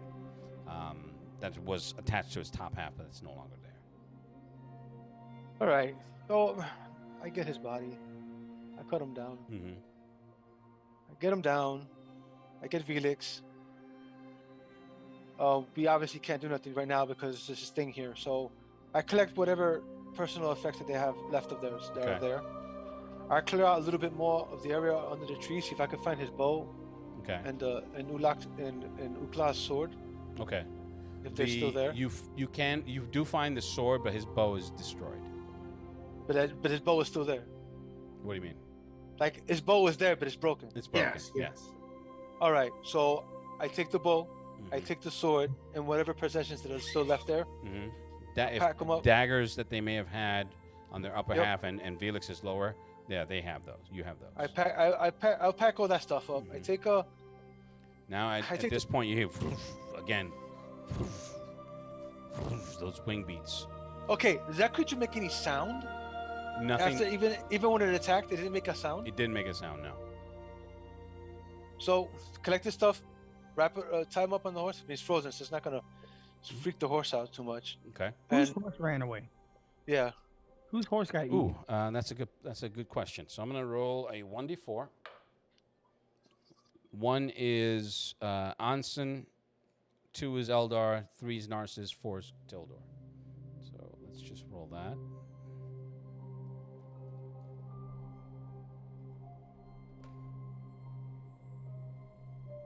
Okay, so 3. That's in me. Mm-hmm. So I grab this stuff, I tie it up to my back, and I start treading away. Okay. I'm not even thinking about, bro. I'm just really like upset about the whole thing. Now I collect the other possessions that I can find, and then I just start to head the way we came. Okay. The at this point, you hear another set of wing beats. I mean, two? Two distinct ones. They're echoing in this canopy. Lou, I'm gonna look up. Do I see any movement at all? Can I use perception and see if I? Okay. The roll is going to be a 20. Damn, come on. Really, Lou? Really? All right. Is the foliage up above that thick that you just can't, is like the daylight doesn't even come in? There's, like I said, there was shafts of daylight. There was that section of daylight that illuminated the blood stain, but even with the sun directly overhead, it's not illuminated enough for you to be able to go through this with any confidence of what you're seeing. Lots of shadows that are dancing, lots of tricks in the light. Plus, with the glare off the snow, it's not ideal for you to be able to see clearly of what you're looking for. And with there not being any sound, that sound is echoing everywhere. And it's bouncing off in every direction. Which is kind of weird. And this cover may give them an advantage, but it gives us the advantage too, because if they're big enough, if they're too big to fly through this stuff, they can't possibly be under the canopy. And if they're flapping around the way they're flapping around, they can't have that much motion, that much freedom of movement either, if they're that big. I'm not agreeing or disagreeing. Right? No, I'm telling. Oh, okay. You're telling these guys. Okay. Yeah, I'm telling them that. Okay. So whatever that is, I mean, I guess I've been with this Lux for too long, but he would surmise that whatever it is above it has to be over the trees, and they're just taking pot shots coming down. If we don't make too much noise, you shouldn't be able to track us. So, with that, even Anson's just like, I agree. So, what does that mean? It's like we can't. What it means is that we have to go from tree to tree. If we, it's just like, so do we abandon the horses? Because they're gonna make a lot of noise going through here. Well, to be honest, we can use them as decoys. I was about to say the same thing too. We can send the horses to Listen, run to he's one like, direction. I already lost my horse. Getting back on foot is gonna be a truck. It's gonna be a trudge. Now, what about if we stay here and wait a little while to see if they go, and then you really want to wait them out? Yeah, I mean that's not gonna work. No, hold on. No. This is their territory. Yeah, they're not leaving their territory. Hold on. So I'm gonna look at Anson. I'm gonna tell him how far would it take us on foot? How long would it take us on foot? It took From us here half. back to the town. It took us half the day to get here. On horse. On By horse. horse. So it'll take us a day to get back. No, like a day and a half. Maybe 2. So if we sit here and wait, if we stand still, we don't move. We sit here and wait. Then there's the issue of freezing to death, because a smoke from a fire will definitely attract something.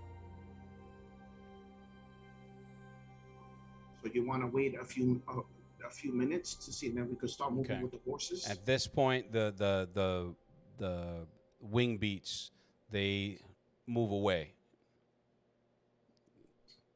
Like they flying away? Mm-hmm. Well, they become less and less pronounced. Do we tell what? Let's Is go. It a perception roll to figure out which way they went? It's a high perception roll, but you can make the chance. All right, so my 22 says I got it. Okay, so no, that's perfect. Anybody else? No, you got it. No. See what I'm saying? You see how that works? I tried. Oh wait, hold on. I gotta switch cameras. D, I gotta switch cameras. There's you still listed as Durzo Blimp, but holy shit! Why don't you just use your dice? Because Gaki, you just rolled a 1. He's like, I don't know. I think they went that way. Hey, Lou, I'm going with the blue. You can hit handyman. 2. I failed. Yep, and that's why I'm using the die roller, because it doesn't matter. Plus, I don't got mine set up like they do. I thought you did. I kind of sort of did, but then I gotta fix it again. Oof. And Anson rolled a 1 too, so He's like, him and Eldar just pointing at each other. I think he went that way. Okay. There's a box of chocolates somewhere nearby. The sounds are moving towards the west. No, excuse me, the northeast. Would that be towards the keep? Yes. So I tell. The funny thing about this. So I look at Narcissus. I tell them. If these things are coming around, why they never attack the keep? Because the keep isn't in a wild area. I don't know what they are, dude. I can't even answer that. If I knew what they were, I could probably answer that question. But since they seem to be down here and they're eating fucking giant ass bears, then, well, actually, they're preying on cubs, so they can't be that big because they targeted the cubs. And since there was 2 of them, we don't know if there was more than 2 before now. But they killed the horse too. And they killed the horse too. So now, if we could find a dead horse, maybe we could glean more knowledge from the fresh kill about what they are. You being a seasoned ranger, you know? Yes. He's just like, yeah, sure, whatever you say. So let's go. They went northwest. We're going the opposite direction. So It's like, I guess I'll jump on with Todor. Okay. And we'll just take the horses. Okay. We'll try and keep them calm as we go.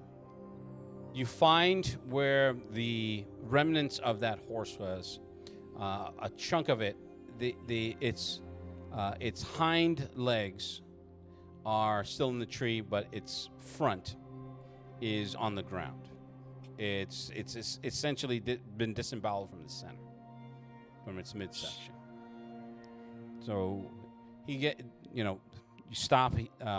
Anson gets off. He goes over. He's saying, "Yeah, this is definitely this isn't a giant eagle. They're not. They're never this big, this far north." On a rock, right? Rock. It's like it's impossible. And if these are dragons, they're really small. Still, still dangerous, but. Are there any other prints? Like, look at the snow around it from the impact. Look at the snow around it, Mm-hmm. and look at the parts of the body that are still left behind. Mm-hmm. See if there's talon marks. I understand that, but are there paw prints too? Claw marks? No. No claw marks? Mm-mm. Like cat claws, nothing like that? No, definitely not. And there aren't any hoof marks on the bodies? What do you mean hoof marks? Like maybe a horse kicked it. Oh, on the horse itself? On the dead body itself, yeah. On the dead horse? No. No? Mm-mm. All right, so... Oh, you're talking about like as if the horse bucked and maybe kicked whatever attacked it? No, more like did it get kicked by what attacked it? Like did it get pinned down by something on his back? I'm looking for hoof prints and I'm looking for cat paws. If there's hoof prints, it's a hippogriff. Mm-hmm. If it's cat paws, it's that other one. It's a griffin. Yeah. Okay, and no on both accounts, but that's very very insightful. So I look at him like, so whatever it is really a fucking bird. Okay, so let's get out of here. We out. Okay. So about 30 minutes of light travel, as silent as you can make it, and he says, "I think we're in the clear." He's like, "Please." He's like, "Please, Lady of Andros. I swear I will only gamble on Tuesdays and Fridays." Does he really say that? Yeah. Dude, I tell him though, don't make promises you don't wish to keep. Like, shut up. She doesn't know that. All right. So do we clear the King's Land hunting lands? I asked him, did we clear the King hunting lands? No, not yet. About another hour. Once you do, you get back to that fork in the road. With this morning, you traveled about 6 hours. So getting back halfway, you get to that fork in the road, then you're going to get back to the town. So at this point, he feels a lot more reassured because you can see the road. There's the trade route that goes westerly in that fork. That's the one Dude. that everyone uses. All right, And so from here, I ask him, is there a grove nearby? a grove. As far as I know, there are 2. Why? Can you take me to the closest one? Of course. Yeah, he's just looking at you, Eldar's like, what's he? I'm just gonna. Of course. He leads you to one. There's a you can see the steam from the hot spring, and you say, there. So I'm gonna pick a nice spot with a good vantage point of the water, Okay. of the spring and all. And I'm gonna clear out the area. Is there dirt underneath? Yeah. Then I use the cantrip to warm up the. It says not living material, so I use the cantrip to warm up the dirt a little, and I'm gonna start digging. Okay. And I'm gonna bury Durzo. And I'm gonna take a piece of Velix with me, and I'm gonna bury Velix. He's saying, I loved him so much. No, don't tempt me, man. That reminds me of what was it, The Simpsons, when he's like, "Oh, Pinchy." He's eating the lobster. Okay. Eldar comes over, and Anson comes over to you, Eldar. He's like, "Are you sure we should be stopping for this? It's like funeral rites in this area with those things flying around." It's like, how do you know these men? I don't know. This whole thing is totally weird. I'm looking up too. I said, let me ask you a question. If this animal had food stashed and it's gone, and it's particular food, it's not like say like bear, it's literally the scent of who his companions were, would it know? I say that again. I didn't understand the question. Yeah, me neither. That was kind of weird, dude. Meaning, okay, he found his companions, the elf and the goblin. And if this creature, whatever it is, ate it, shouldn't it recognize its scent? Are you talking about what he's burying in the ground? Yeah. I mean, And now that it's moved from where their habitat is, it's possible. Anything's possible. It's I don't know. frozen, so if it's frozen solid, it's most likely it's not going to Huh, I didn't even remember. It's not. It's like it's very rude to eavesdrop, sir.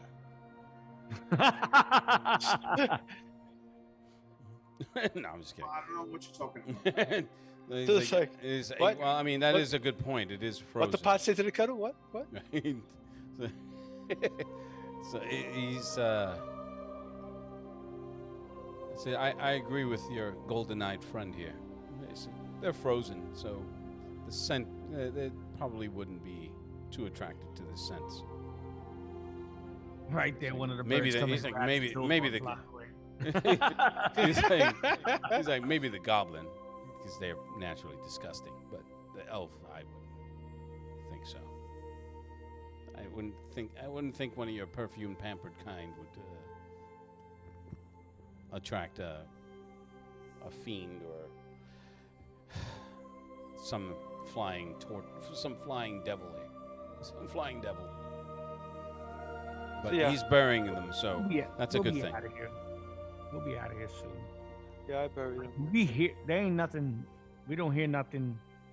Like, No, are I we mean, in once you get closer, the canopy opens up.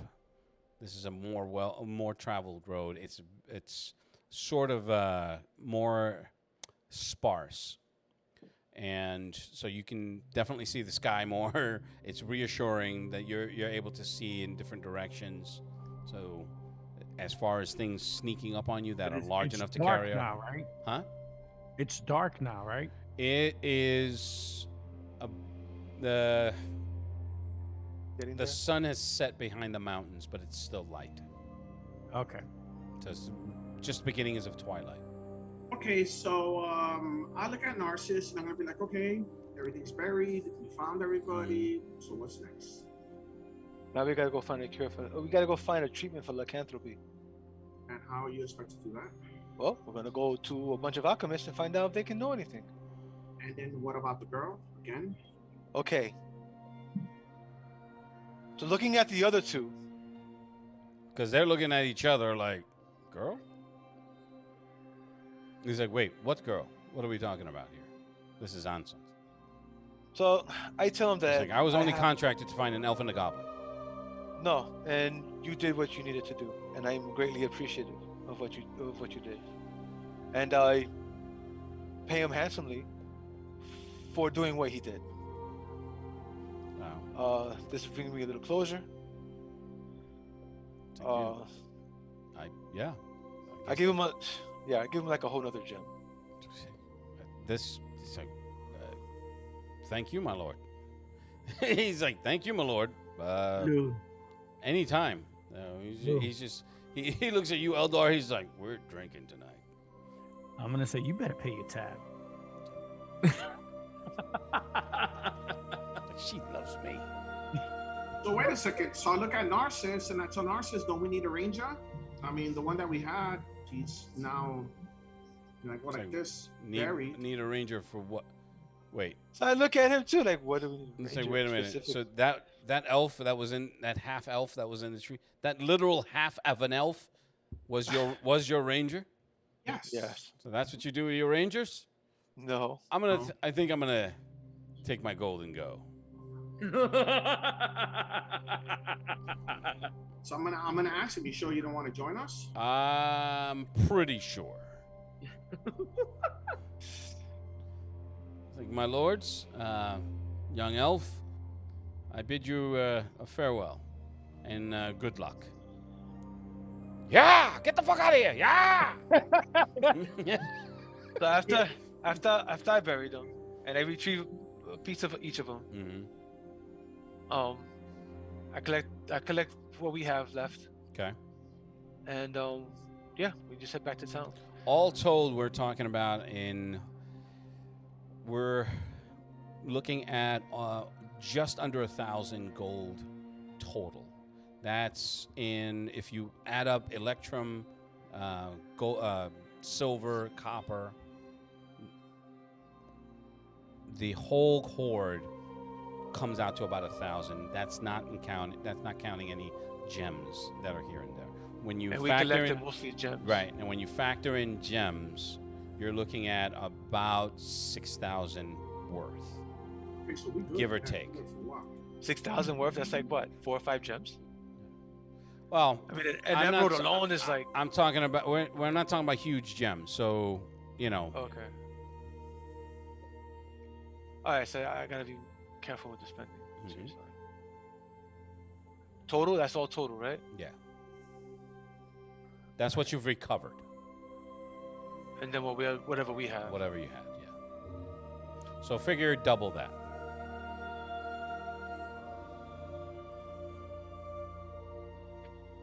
Inventory.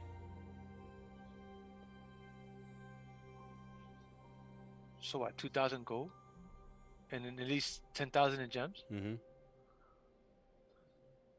How do I even write that? Just write the we can figure out the gold, the gems. It's just gonna be difference. I'll add the 2,000 gold for now. Yeah. That means I have about 1,000 gold. Yeah, we'll figure out about. Yeah, we'll figure it out. We'll also. All right, so I gotta ease up on this. But that's not counting the shit that we were spending in story wise before, because we didn't know before. Otherwise, I gotta start doing a lot of math. Right. There's no point at this All point. right. It's not a priority. So this is the reason why this guy's such a good leader. So, Wow, can you kiss his ass? Oh, yeah, go ahead. So Such a good. You're gonna go back to town, I'm assuming. yeah, after I collect all the stuff and everything, Okay. I'll go back to town.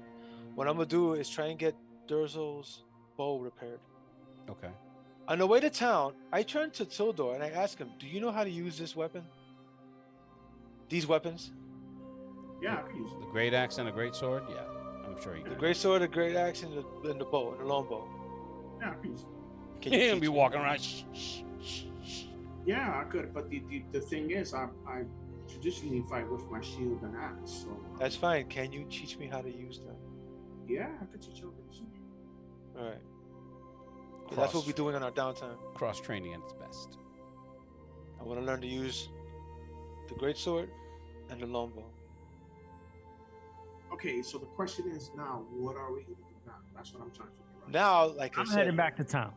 so we're heading back to town. So since Anson was eager to leave after you threatened to hire him permanently,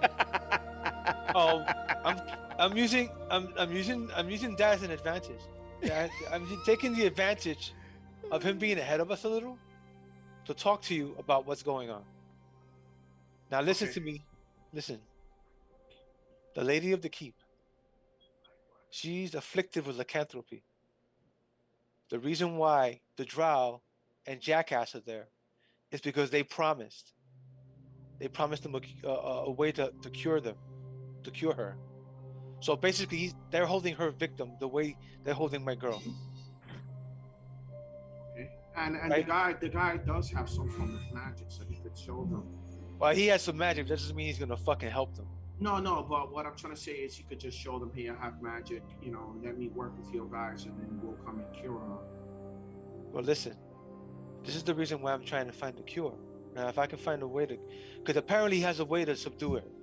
But Because I'm she's on some treatment that subdues her affliction. gonna ask you a question. I mean, what's the likelihood of us finding a cure? I mean, have there ever been a cure for lycanthropy? For lycanthropy, listen, there are two forms of lycanthropy. There's true lycanthropy, and then there's the affliction lycanthropy. What are you looking over there for? No. No, you don't have to go that loud. That's so funny. He's like, what are you looking over there for?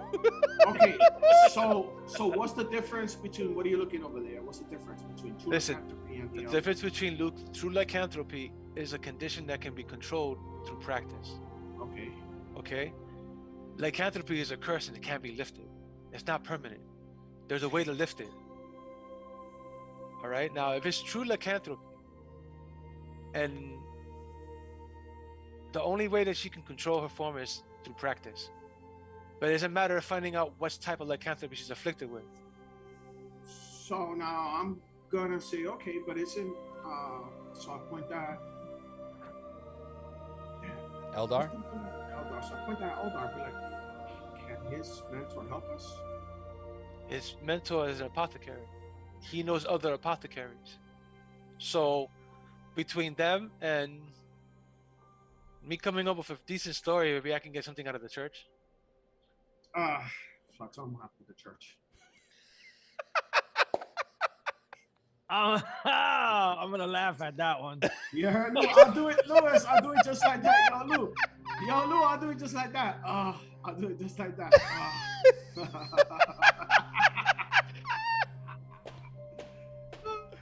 So good, right? Hey, but I say, hey, listen, your face is kind of red. I know you look warm. So we could just go and try again because I did mention you into the conversation. So now I What? There. Yes, he did. Yes, he did. Yeah, Why so did you add me to your fuck up like that? hey, you always save the fuck up, so that's why I added you so you could come and save this one. But if you didn't, So come on, let's go. He's like, ugh. He's doing his arch enemy. Oh, that's so funny. That was so funny, right? I did that. Jesus Christ, that was so funny. So I look at him and I'll be like, and I'm gonna remind him. I'll say, remember, you're wanted, so you just can't be strolling around town like you own the place. not anymore because of you. They know who you are. That's why they were looking for you. They don't know who I am. They know who I am, and because of your retarded ass tail, they probably know who you are now too. Okay, so then let's go to the church and let's try to talk to him again. And do what? Get arrested on sight? No, I mean, I had intentions of going to the church for other reasons. Okay, so we could go for the other reasons. Let's try it out. Let's go for the other reasons. You know what? Why not? I haven't killed me a tiefling today yet anyway. Okay, so let's go. Oh crap! Why? Why did he keep doing these things? I mean, is he just? I look at him and like he doesn't look like Ukla, does he? No. At all? No. He's like Spirit. Ukla's. Spirit. He's Ukla's spirit. I'm freaking telling you, like, wait, he was reincarnated into you, and you just like continue to stupid. Yes. Oh my lord! I asked you, you're not really related to Ukla, are you? I am related to Ukla. Are you really? Yes. No. I could tell. Just in spirit. Just in spirit. All right, I need to take a quick break. So we'll be right back in a few minutes, I guess. Yeah, I gotta go pee and bang my head against the fucking wall.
Just kidding, or you're not one of us.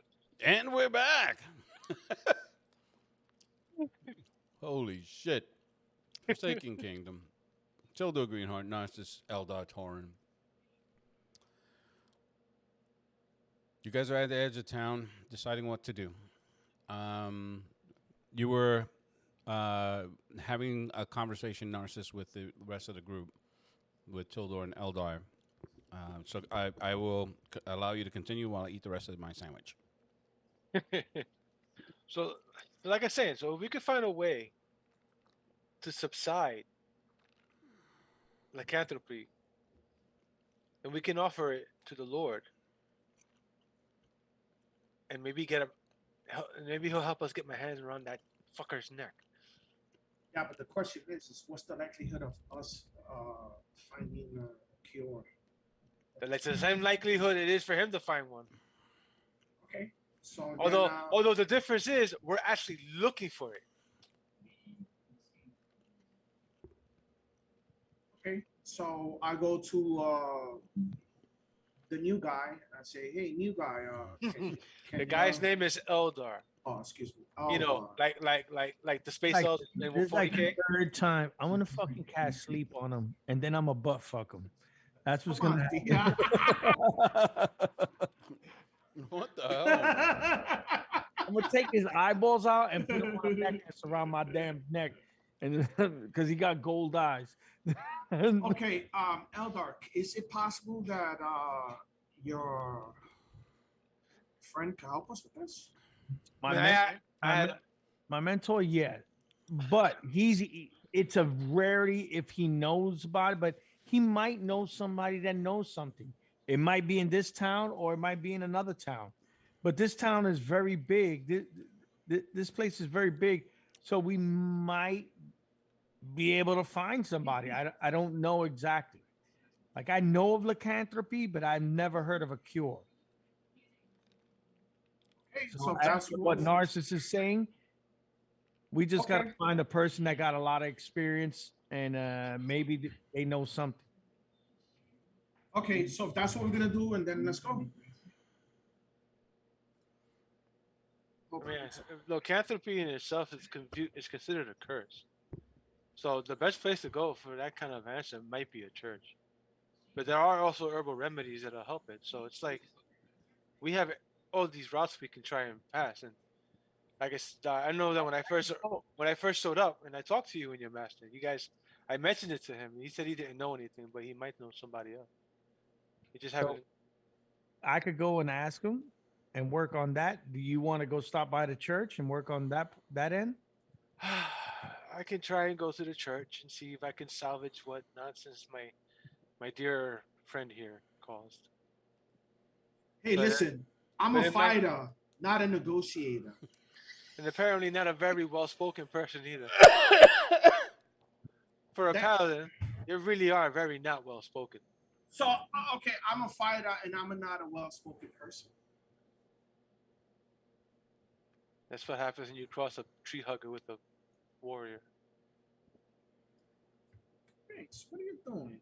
All right, come over here, my baby. Okay, so I hear a lot of things, but no definitive. So no definitive. I'm accuracy. heading to Aldar. Okay. And I'm heading to the church. My reason to go to the church is twofold. So. Okay. And Tildor? We're gonna follow Narcissus. You should follow Eldar. You may get me less killed at the church if you're not with me. Okay, that's fine. So I'll go with Eldar. So listen to what he says.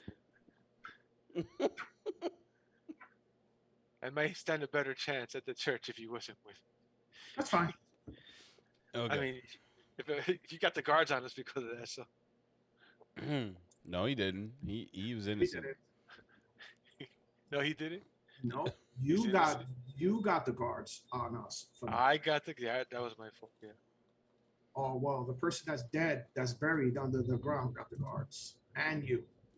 Yeah, we buried that savage, but you know, I still don't know how the hell he went that route.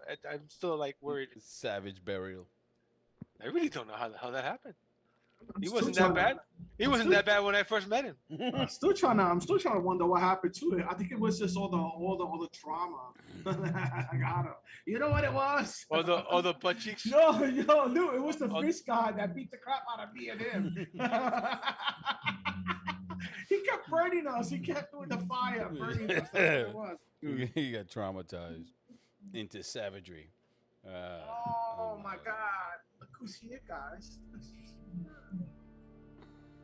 You see, and I always thought it'd be me who breaks him into something worse, and he wanted to do it all on his own.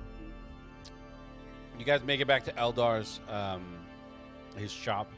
He's putting away. You can see he's shutting down for the night.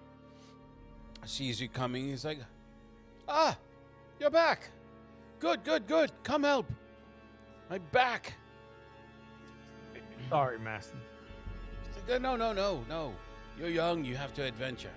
But the old have to gather and make money.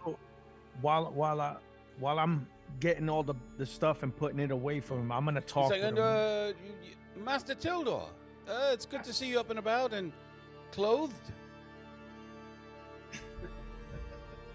Start laughing. I was like, thank you. So I go and I start helping them. Like, did you find your fallen companions? Yes, we did. Ah, good. Where's the other Master Narcissus? He's about. Yes, I let Nah, he's taking care of some errands. But remember, Master Aldor, that they were talking about lycanthropy. I mean, that he hits a pause button with his activities. It's like, yes. Why? Are we still talking about this? So they're still looking to see if there was a remedy that could help them. They know someone that is. They know someone that's afflicted with it. Yes. It's a terrible curse. Terrible. So they're trying to see if there was something that could help this person, and maybe you know someone in town that might know something. I mean, it's a pretty familiar urban myth, and Now, Lou, at the same time, not only am I putting the stuff away, I'm gonna make some tea, like some green tea for him and stuff, because it's cool outside. Okay. So, like, because we're at the end of the day, so yeah. Well,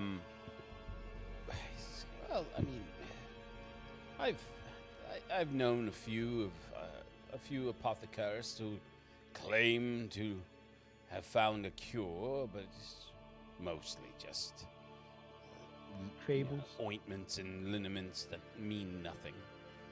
Just preying on the feeble-minded and those who are afflicted with superstitious paranoia. Beyond that, I mean, an actual cure for that affliction, it's unheard of, at least by me.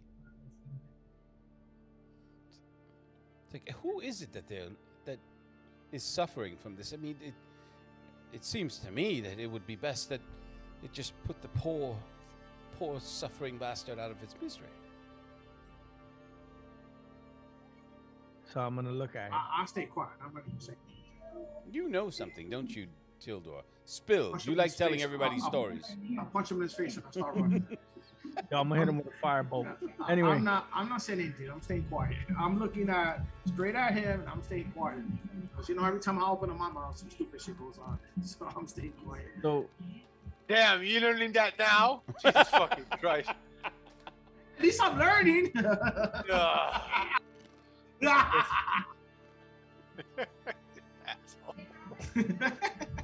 why I love Steve. so I'm gonna look at Aldo. I'm gonna say, you and I are not from this town. Mm-hmm.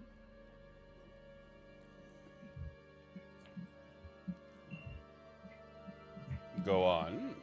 I was waiting too. I was like, was that the end of the?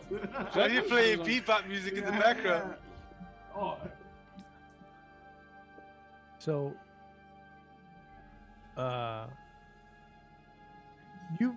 you've heard a couple of the rumors about the Lord. I swear.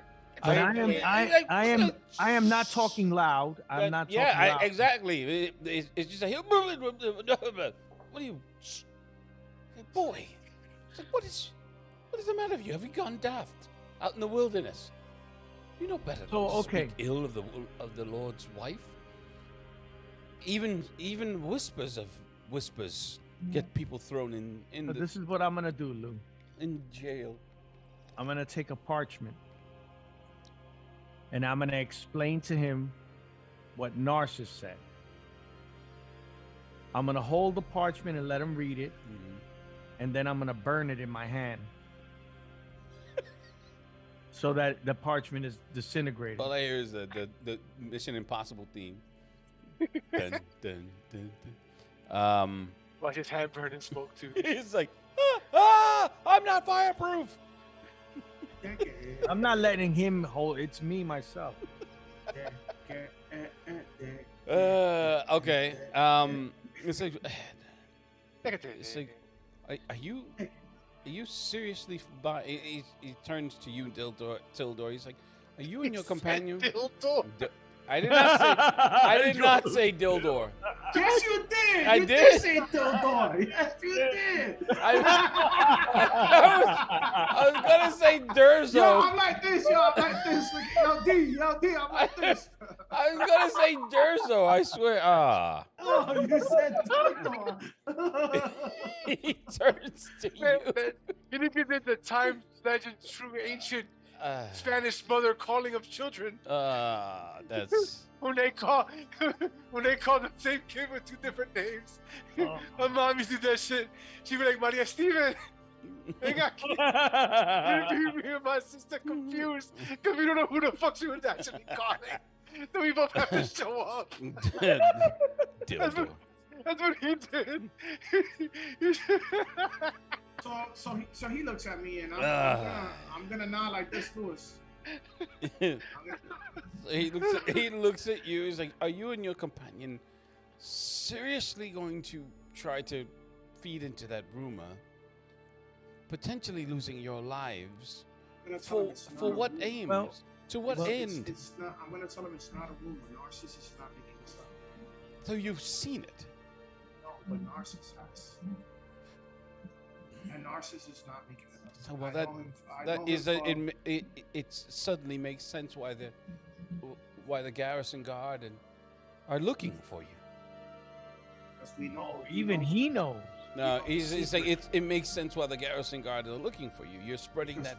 If you're spreading that rumor, No, there's that's even a one thing. hint of it. I never to the church guy. I never said nothing about the wolf girl. So I'm just telling to you, Louis. But I'll tell him. I tell him to. I said, listen. I left. Whatever else happened in there, I didn't really see. But knowing Narcissus like I do, he's not making this up. These are dangerous times, young man. Who you talking to? I know. The Lord of this land is a very generous Lord. He has. Everywhere you look, you have people who love him.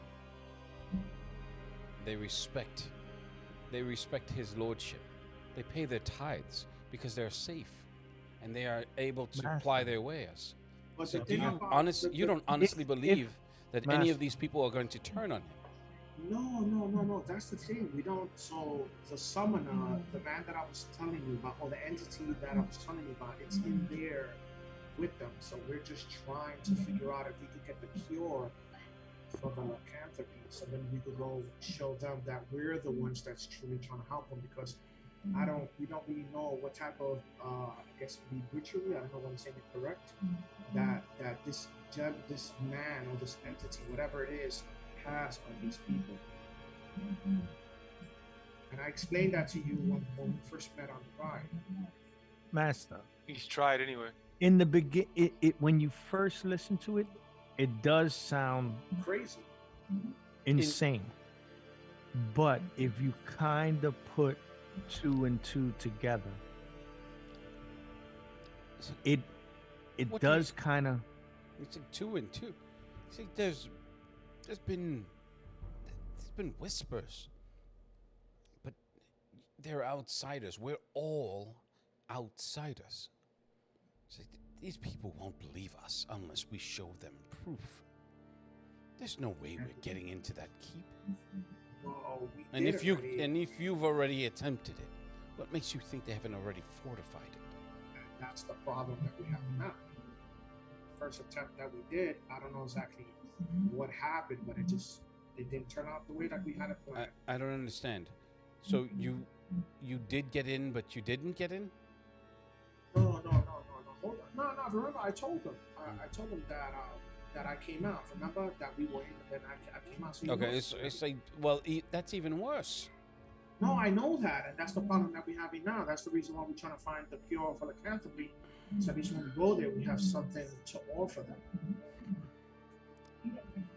I can make some inquiries, but like I said, anyone that has any serious apothecaries knows that there's no such thing. At least none that we know of. Or maybe if we could find something, I guess, to help her out with the transformation, or something that could subside the transformation, or maybe something that could help her out when she transformed. Because He already has that. I don't know, but we don't know this. Yeah, we do. Yeah, we do, because he said so. said it. Okay. Narcissist. I'm just making sure because I'm not trying to play by words. Mhm. So I'm just making sure. So I'm gonna tell her, we go. I mean, I'm just as dumbfounded as you. I'm just trying to get through this in one piece. I will do my best to assist you. It's like you seem like affable lads, but I've done business here for many years.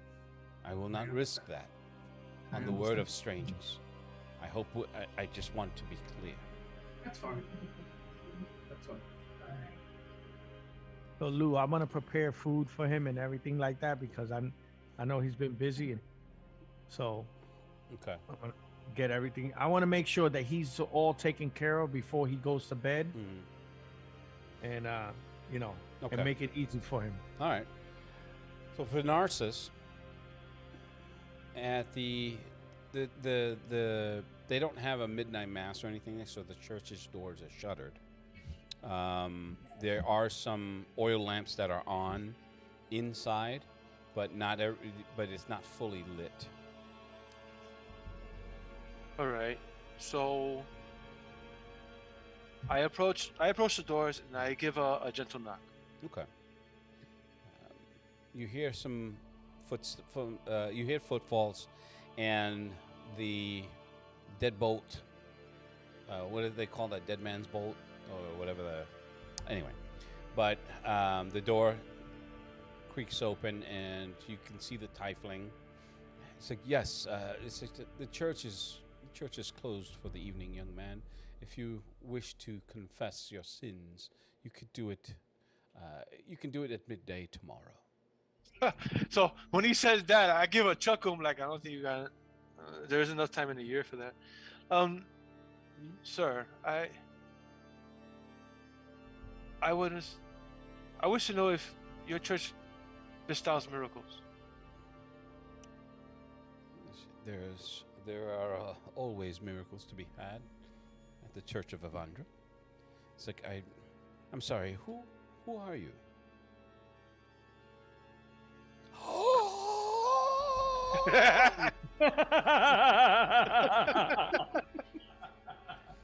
I tell him my name is Narcissus. Narcissus. It's an interesting name. I think I'm not from these parts.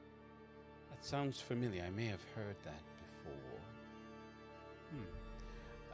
Yeah. So, Master Narcissus, what was there anything specific you were searching for? For starters, I have a fallen companion. I wish to restore them. If that is within the capabilities of your church. You mean to resurrect, to bring back one from the dead? Yes. If they are willing to come back. Well, there's always the question of that, but unfortunately, that is beyond my purview. There's no one here in my order that has that is as connected to Avandra as to bring someone back, especially one who does not worship in her temple. Do you know of the decedents and whether or not they were disciples of Avandra? No, I'm quite sure they weren't. This is the first I'm hearing of your god.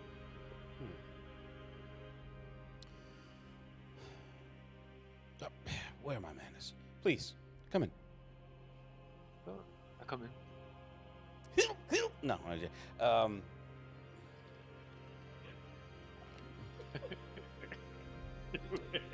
The it's not often it's not often that men come searching for specific miracles. They usually call for more rain for their crops, or less, or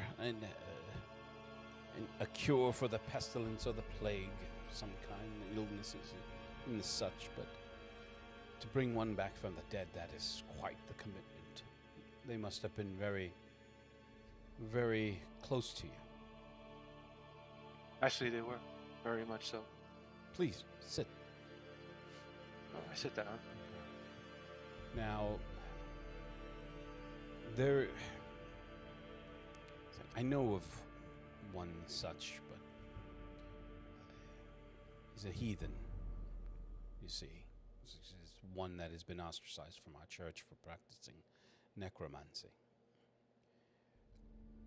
It is said that he may be able to bring back the dead, but I don't think that is what you're looking for. No, that sounds more on the lines of what I'm not.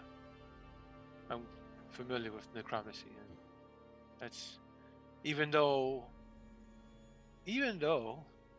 such miracles do lay within the preview of such, it depends on the person himself. Correct. And this specific individual is unscrupulous. Would be the nicest term that could be used in this house of worship. And that person himself would have to be pretty powerful for Indeed. someone of that stature to become a heathen in a church, in your church. That would be that'd probably be the wrong person to talk to. I would agree. So, no. And it's a matter of afflictions. I do have another question. Please. Are you familiar with lycanthropy? I've read a few texts on the curse that causes it. Why do you ask? I was wondering if you knew a way to remove the curse.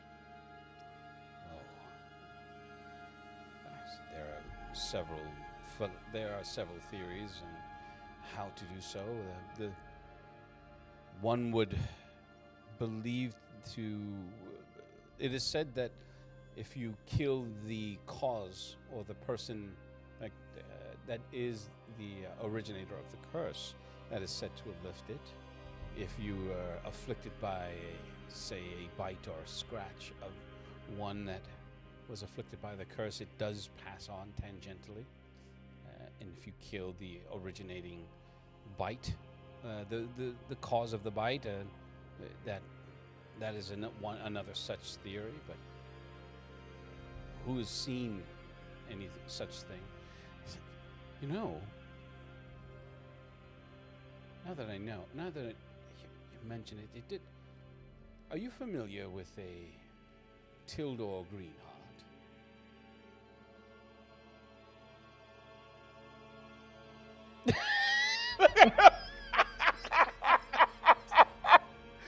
That deep breath, he was like, come on, Steve, play ball. Play ball. There was one such who came asking similar questions, though not in so eloquent a manner, but he went by the name of Tildor Greenheart. He wouldn't happen to be an associate of yours, would he? Yes. No.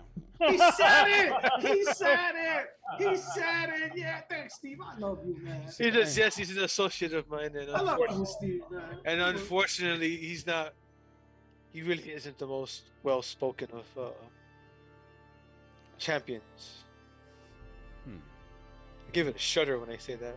Well, if you'll forgive me if I have a bit of a confession to make, I thought that he was afflicted with some malady of the mind, and I reported him to the city watch. I tell him I am not surprised. Like I said, he is pure of heart, but not of pure of mind. I sense no malice in our conversation, which is why I begged the guards to go easy and not to use their normal tactics, although they rarely listen to me. Now, like, what is it exactly that he said? So he goes through the story in as best a way of he could clean it up for you. Right. So I try to make sense of what he said in his triathlon tumble up over every hurdle. Yeah. Instead of jumping. Essentially, he's spreading vile. He was attempting to spread vile rumors about the lord of the manor, and of some affliction, some demon that has entered the keep and is now is now calling the place its home. So I explained to him that situation carefully, so that he can understand what Tildor was trying to say with his crayon talk. I painted the proper picture and color in the lines. No, I'm going to have to ask you to do that. To do that? No problem. Yes. Let's see. All right. Everybody, we all ears. Kristen. Dwight,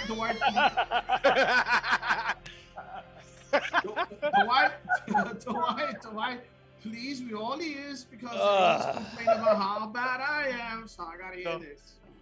Oh, I know Steve's gonna do a well job on this. Okay, so let's go. Shoot, Steve. Shoot. Dwight, everybody. So I will start to regale him from the beginning of where Tildor started, because he wasn't there from the beginning. He doesn't know about the town. He doesn't know about Pern. He really doesn't know about the girl, because when we were trying to find the girl, we all got knocked down and got pulled away from someplace else because of an Adafo. And so I explained to him about the people that I'm chasing. I told him that I was chasing a summoner that was summoning demons and attacking a small town. He enlisted the aid of a turncoat of a large fort town near the town of Lomar, where I originated from with this problem. From there, the turncoat and the summoner abducted the lord of that land, in turn murdering his wife and his children in order to gain an artifact that would grant him access to a portal inside of ruins near the keep. Unbeknownst to the summoner, I possessed those pieces, but the summoner wound up murdering the lord's family, which had some kind of link to the artifacts themselves.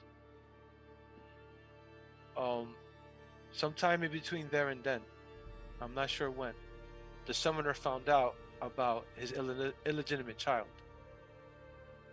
where the summoner and the turncoat abducted the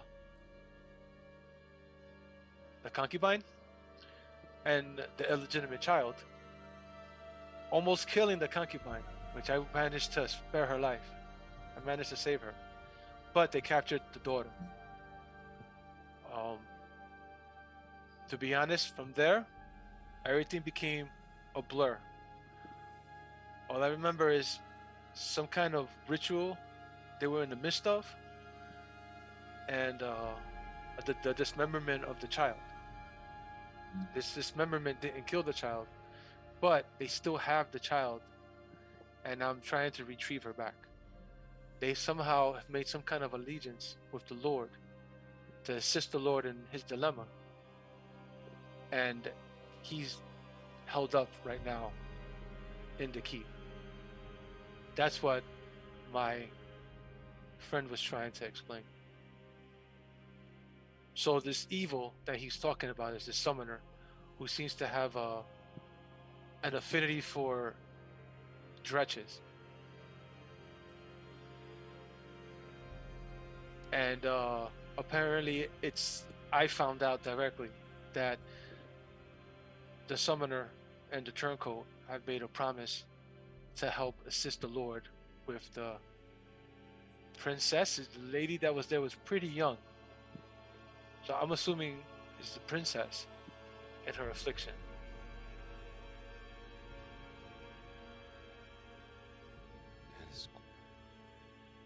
Well, at least the tale is a bit clearer for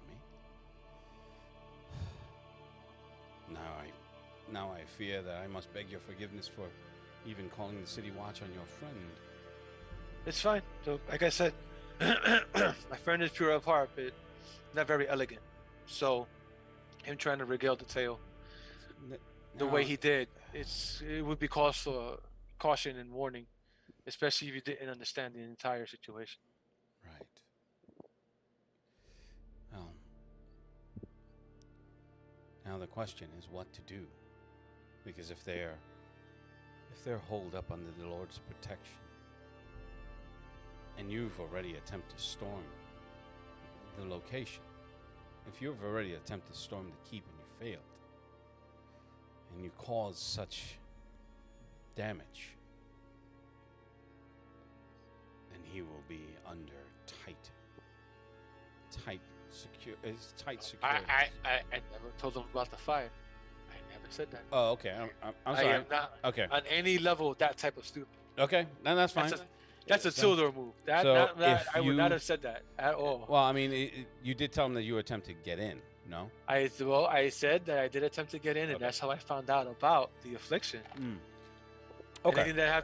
Anything that happened crazy after that, I didn't tell him. I just needed to tell him the important parts, which is even going back and to even taking that part out as far as the damage, the fact that you have attempted to make you attempted to penetrate his keep and failed in doing so, they will be on the highest of alerts. I think from my buy-in will be to produce this cure. You will be the first to do it in generations. I have known of no such cure, medically or magically. If it's a curse, then it's typically, it's like I am a man of faith, but I'm a practical man. If it's a curse, then it stands to reason that only the one who cast the curse is the one who can lift it. And I've seen in my time, devout clergy of a very powerful stature able to perform such a miracle, but to be honest, I've never seen them do it for that kind of affliction before.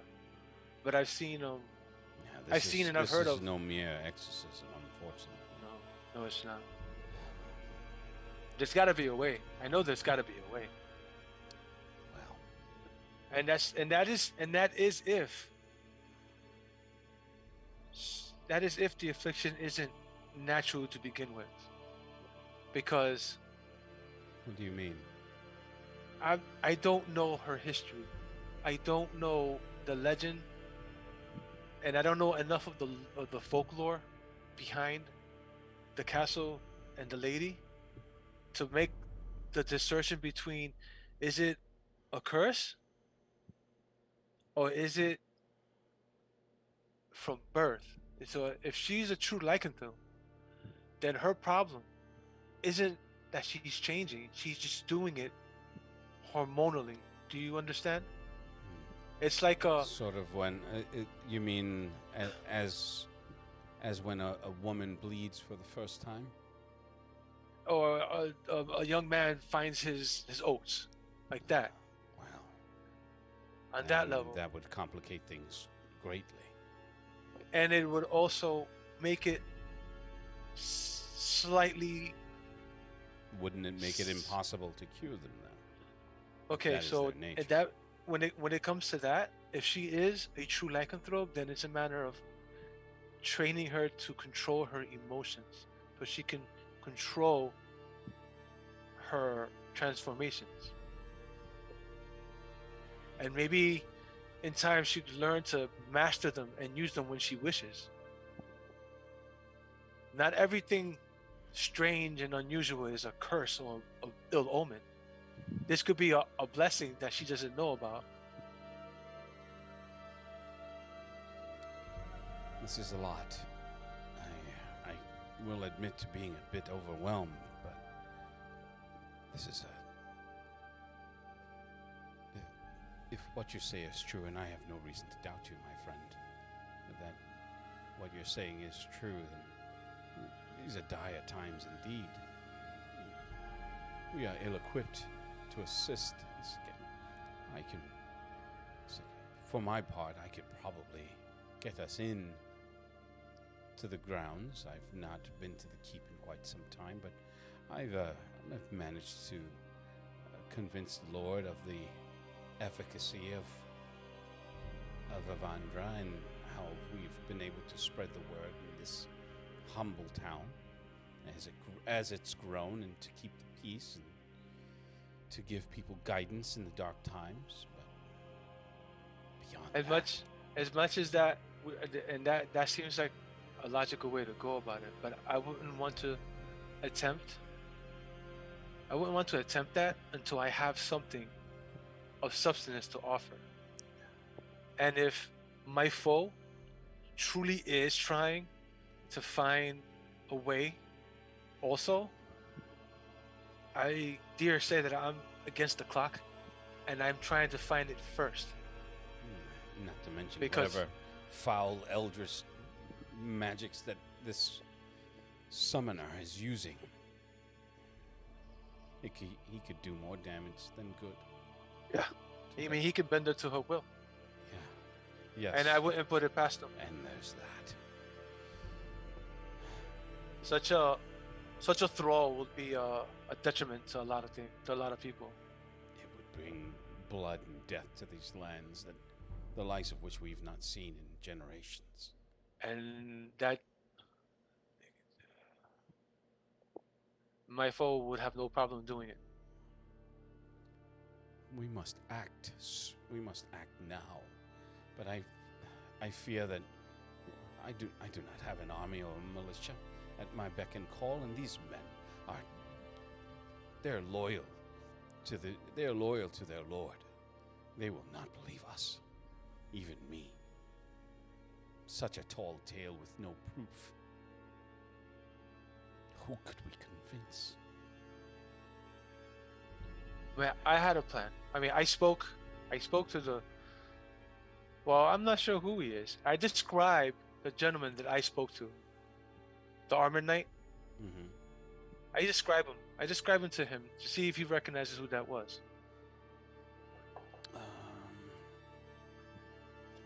Hoping I wrote his name down.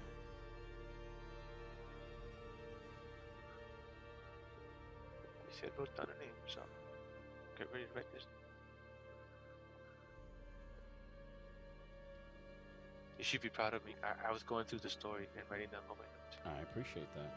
I figured out who some of these guys are. I wish some of my other players would do that. So Cassius was the old man who told me Got about. notes. Cassius was the old man who told me about the mines. So he wasn't really nobody. And there's Kalen, which is the boy. Caleb, which is the old scholar. Pern, which is my bitch when I get back. Nailene was the maiden, and Nima is the girl's arm who I still have under my shirt. Zelnor. Zelnor. Sergeant Zelnor. I Mhm. have that. Zelnor. Zelnor? Yeah. I spelled that wrong. N-O-R? Yeah. Zelnor. That's Sergeant Zelnor. Alright. The guy who spoke to me, right? Lou? No. Mm-hmm. That was the guy in the fancy armor. That's I described to him. That's who he said he is. Yes. All right. It's like that. So that is Zelnor. He's a right peacock, but he is a good man. I tell him, that's the person that I encountered that night when I witnessed the incident of the young female becoming Zelnor is fiercely loyal to her, to the Lord's, to her. So, my original plan was once I procured a cure or a possible relief of her condition, I was going to send word to him to meet with him in person. If he remembers the situation, then he would know that I do know enough to not offer false hope and reassure. And hopefully, the next time that we meet, it would be under a better banner. Okay. You hear a rush of horses outside, which takes both of your attention away from the conversation. Are they going by or are they stopping by the front of me? In front. So that's strange. So I look at one moment, please. No, sir. Can you do me a favor? Of course. I need you to do me a favor right now. I'm about to do something. I need you to hold on to my possessions and hide them away. I'm afraid I don't understand. Do you promise to secure my possessions? Of course. So, I thank him. I turn into a snake and I go hide in the corner. Oh my God! I turn into a snake and I thank him mentally. Okay. He's like, buy 100. He gathers up your stuff and he puts it in on one of the pew chairs, and he goes to the front, to the door, because you hear doom, doom, doom, doom, doom, doom. Find me a nice corner to hide in and watch. So he goes to the front door and he opens it up. Look, it's like, gentlemen, what can I? And they push past him. There was word of an outsider who was traveling.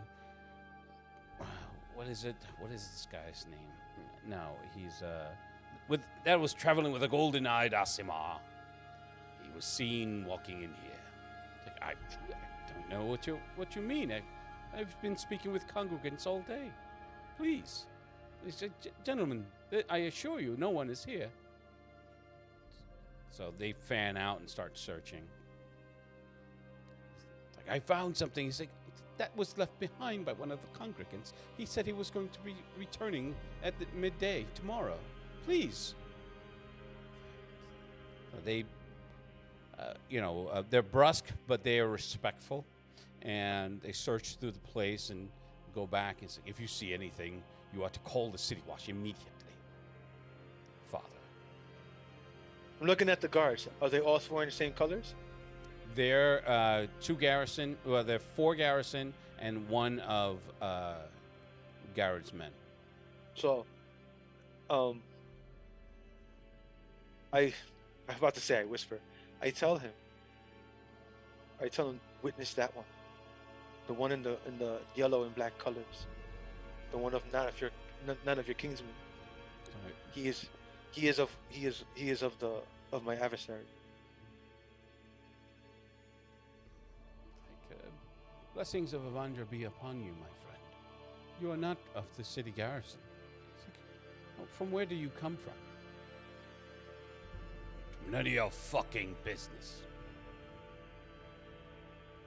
And he walks out. He shuts the door and puts the bolt, the wood on it. I know what they're called. What the fuck are they called? Jesus Christ. The iron hooks with the wood beams. Bolt? I think a bolt's what it is. Bolt, yeah. Anyway, so he puts it back on. He's like, they're gone. And he's just looking. You can see him. He's just looking around for you. He's like, So I slid around so he could see me, and I coiled It's up. like, oh It's like by the goddess. I am beautiful snake. Remember the picture? Yeah, I know. That's why he's not moving towards you, but he definitely seems to have a thing for thing with snakes. Oh, he's afraid of snakes? He's giving off that impression that this is freaking him out. All right, so then I turn back. Not that, I guess it's a little better. Such control. You must be very powerful. It's like, I would like to believe so. As I walk over and grab my clothes, but put everything back on because it's cold. I refuse to allow shrinkage set in. Ah. He's just looking at us like. Why I gotta be Adolfo? Like Adolfo. Adolfo's a fat typing. He's like. Anyway, okay. Yo, you see, he answers the door. He has a taco in one hand and a drink in the other. This man. Okay. So he says, well, I'm afraid that I don't know if there's anyone in. It's just there are plenty of snake oil. Sorry. It's fine. I would have plenty. He's like plenty of charlatans in this town would claim to do what you need, what you're looking to do, but most are frauds preying on the ignorance of the uninformed. Let me see. I got insight. So I'm pretty good at filtering out the chaff from the wheat. So it's just a matter of finding the right person. If there's anything that I can do in the meantime, it seems as though you are a sought after individual. So I would offer you sanctuary in the church.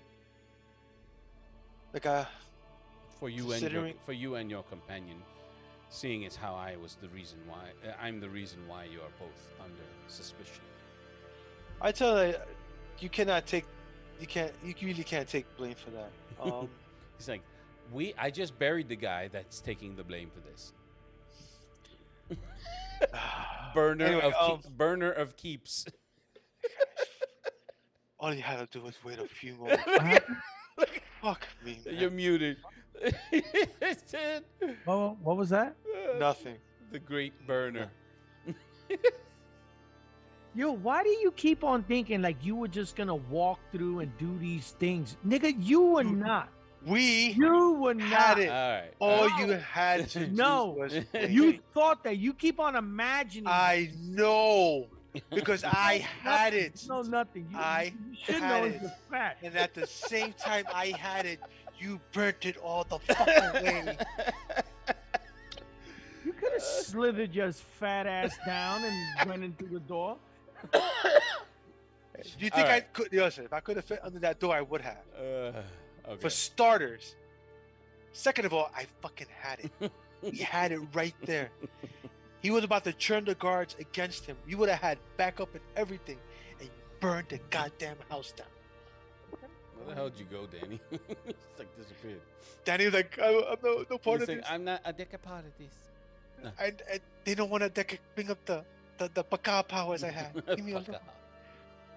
All right. So, I will offer you sanctuary in the church, at least until you can find what you're looking for. This is an easy place to get lost in.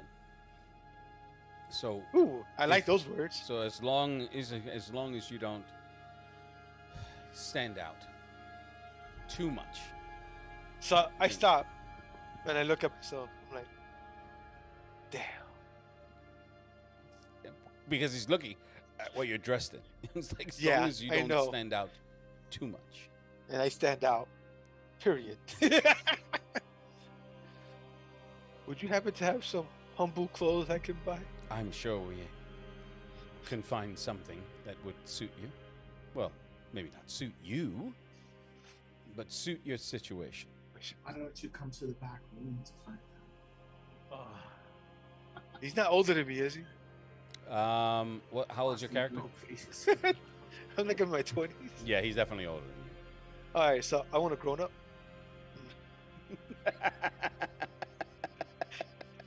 you.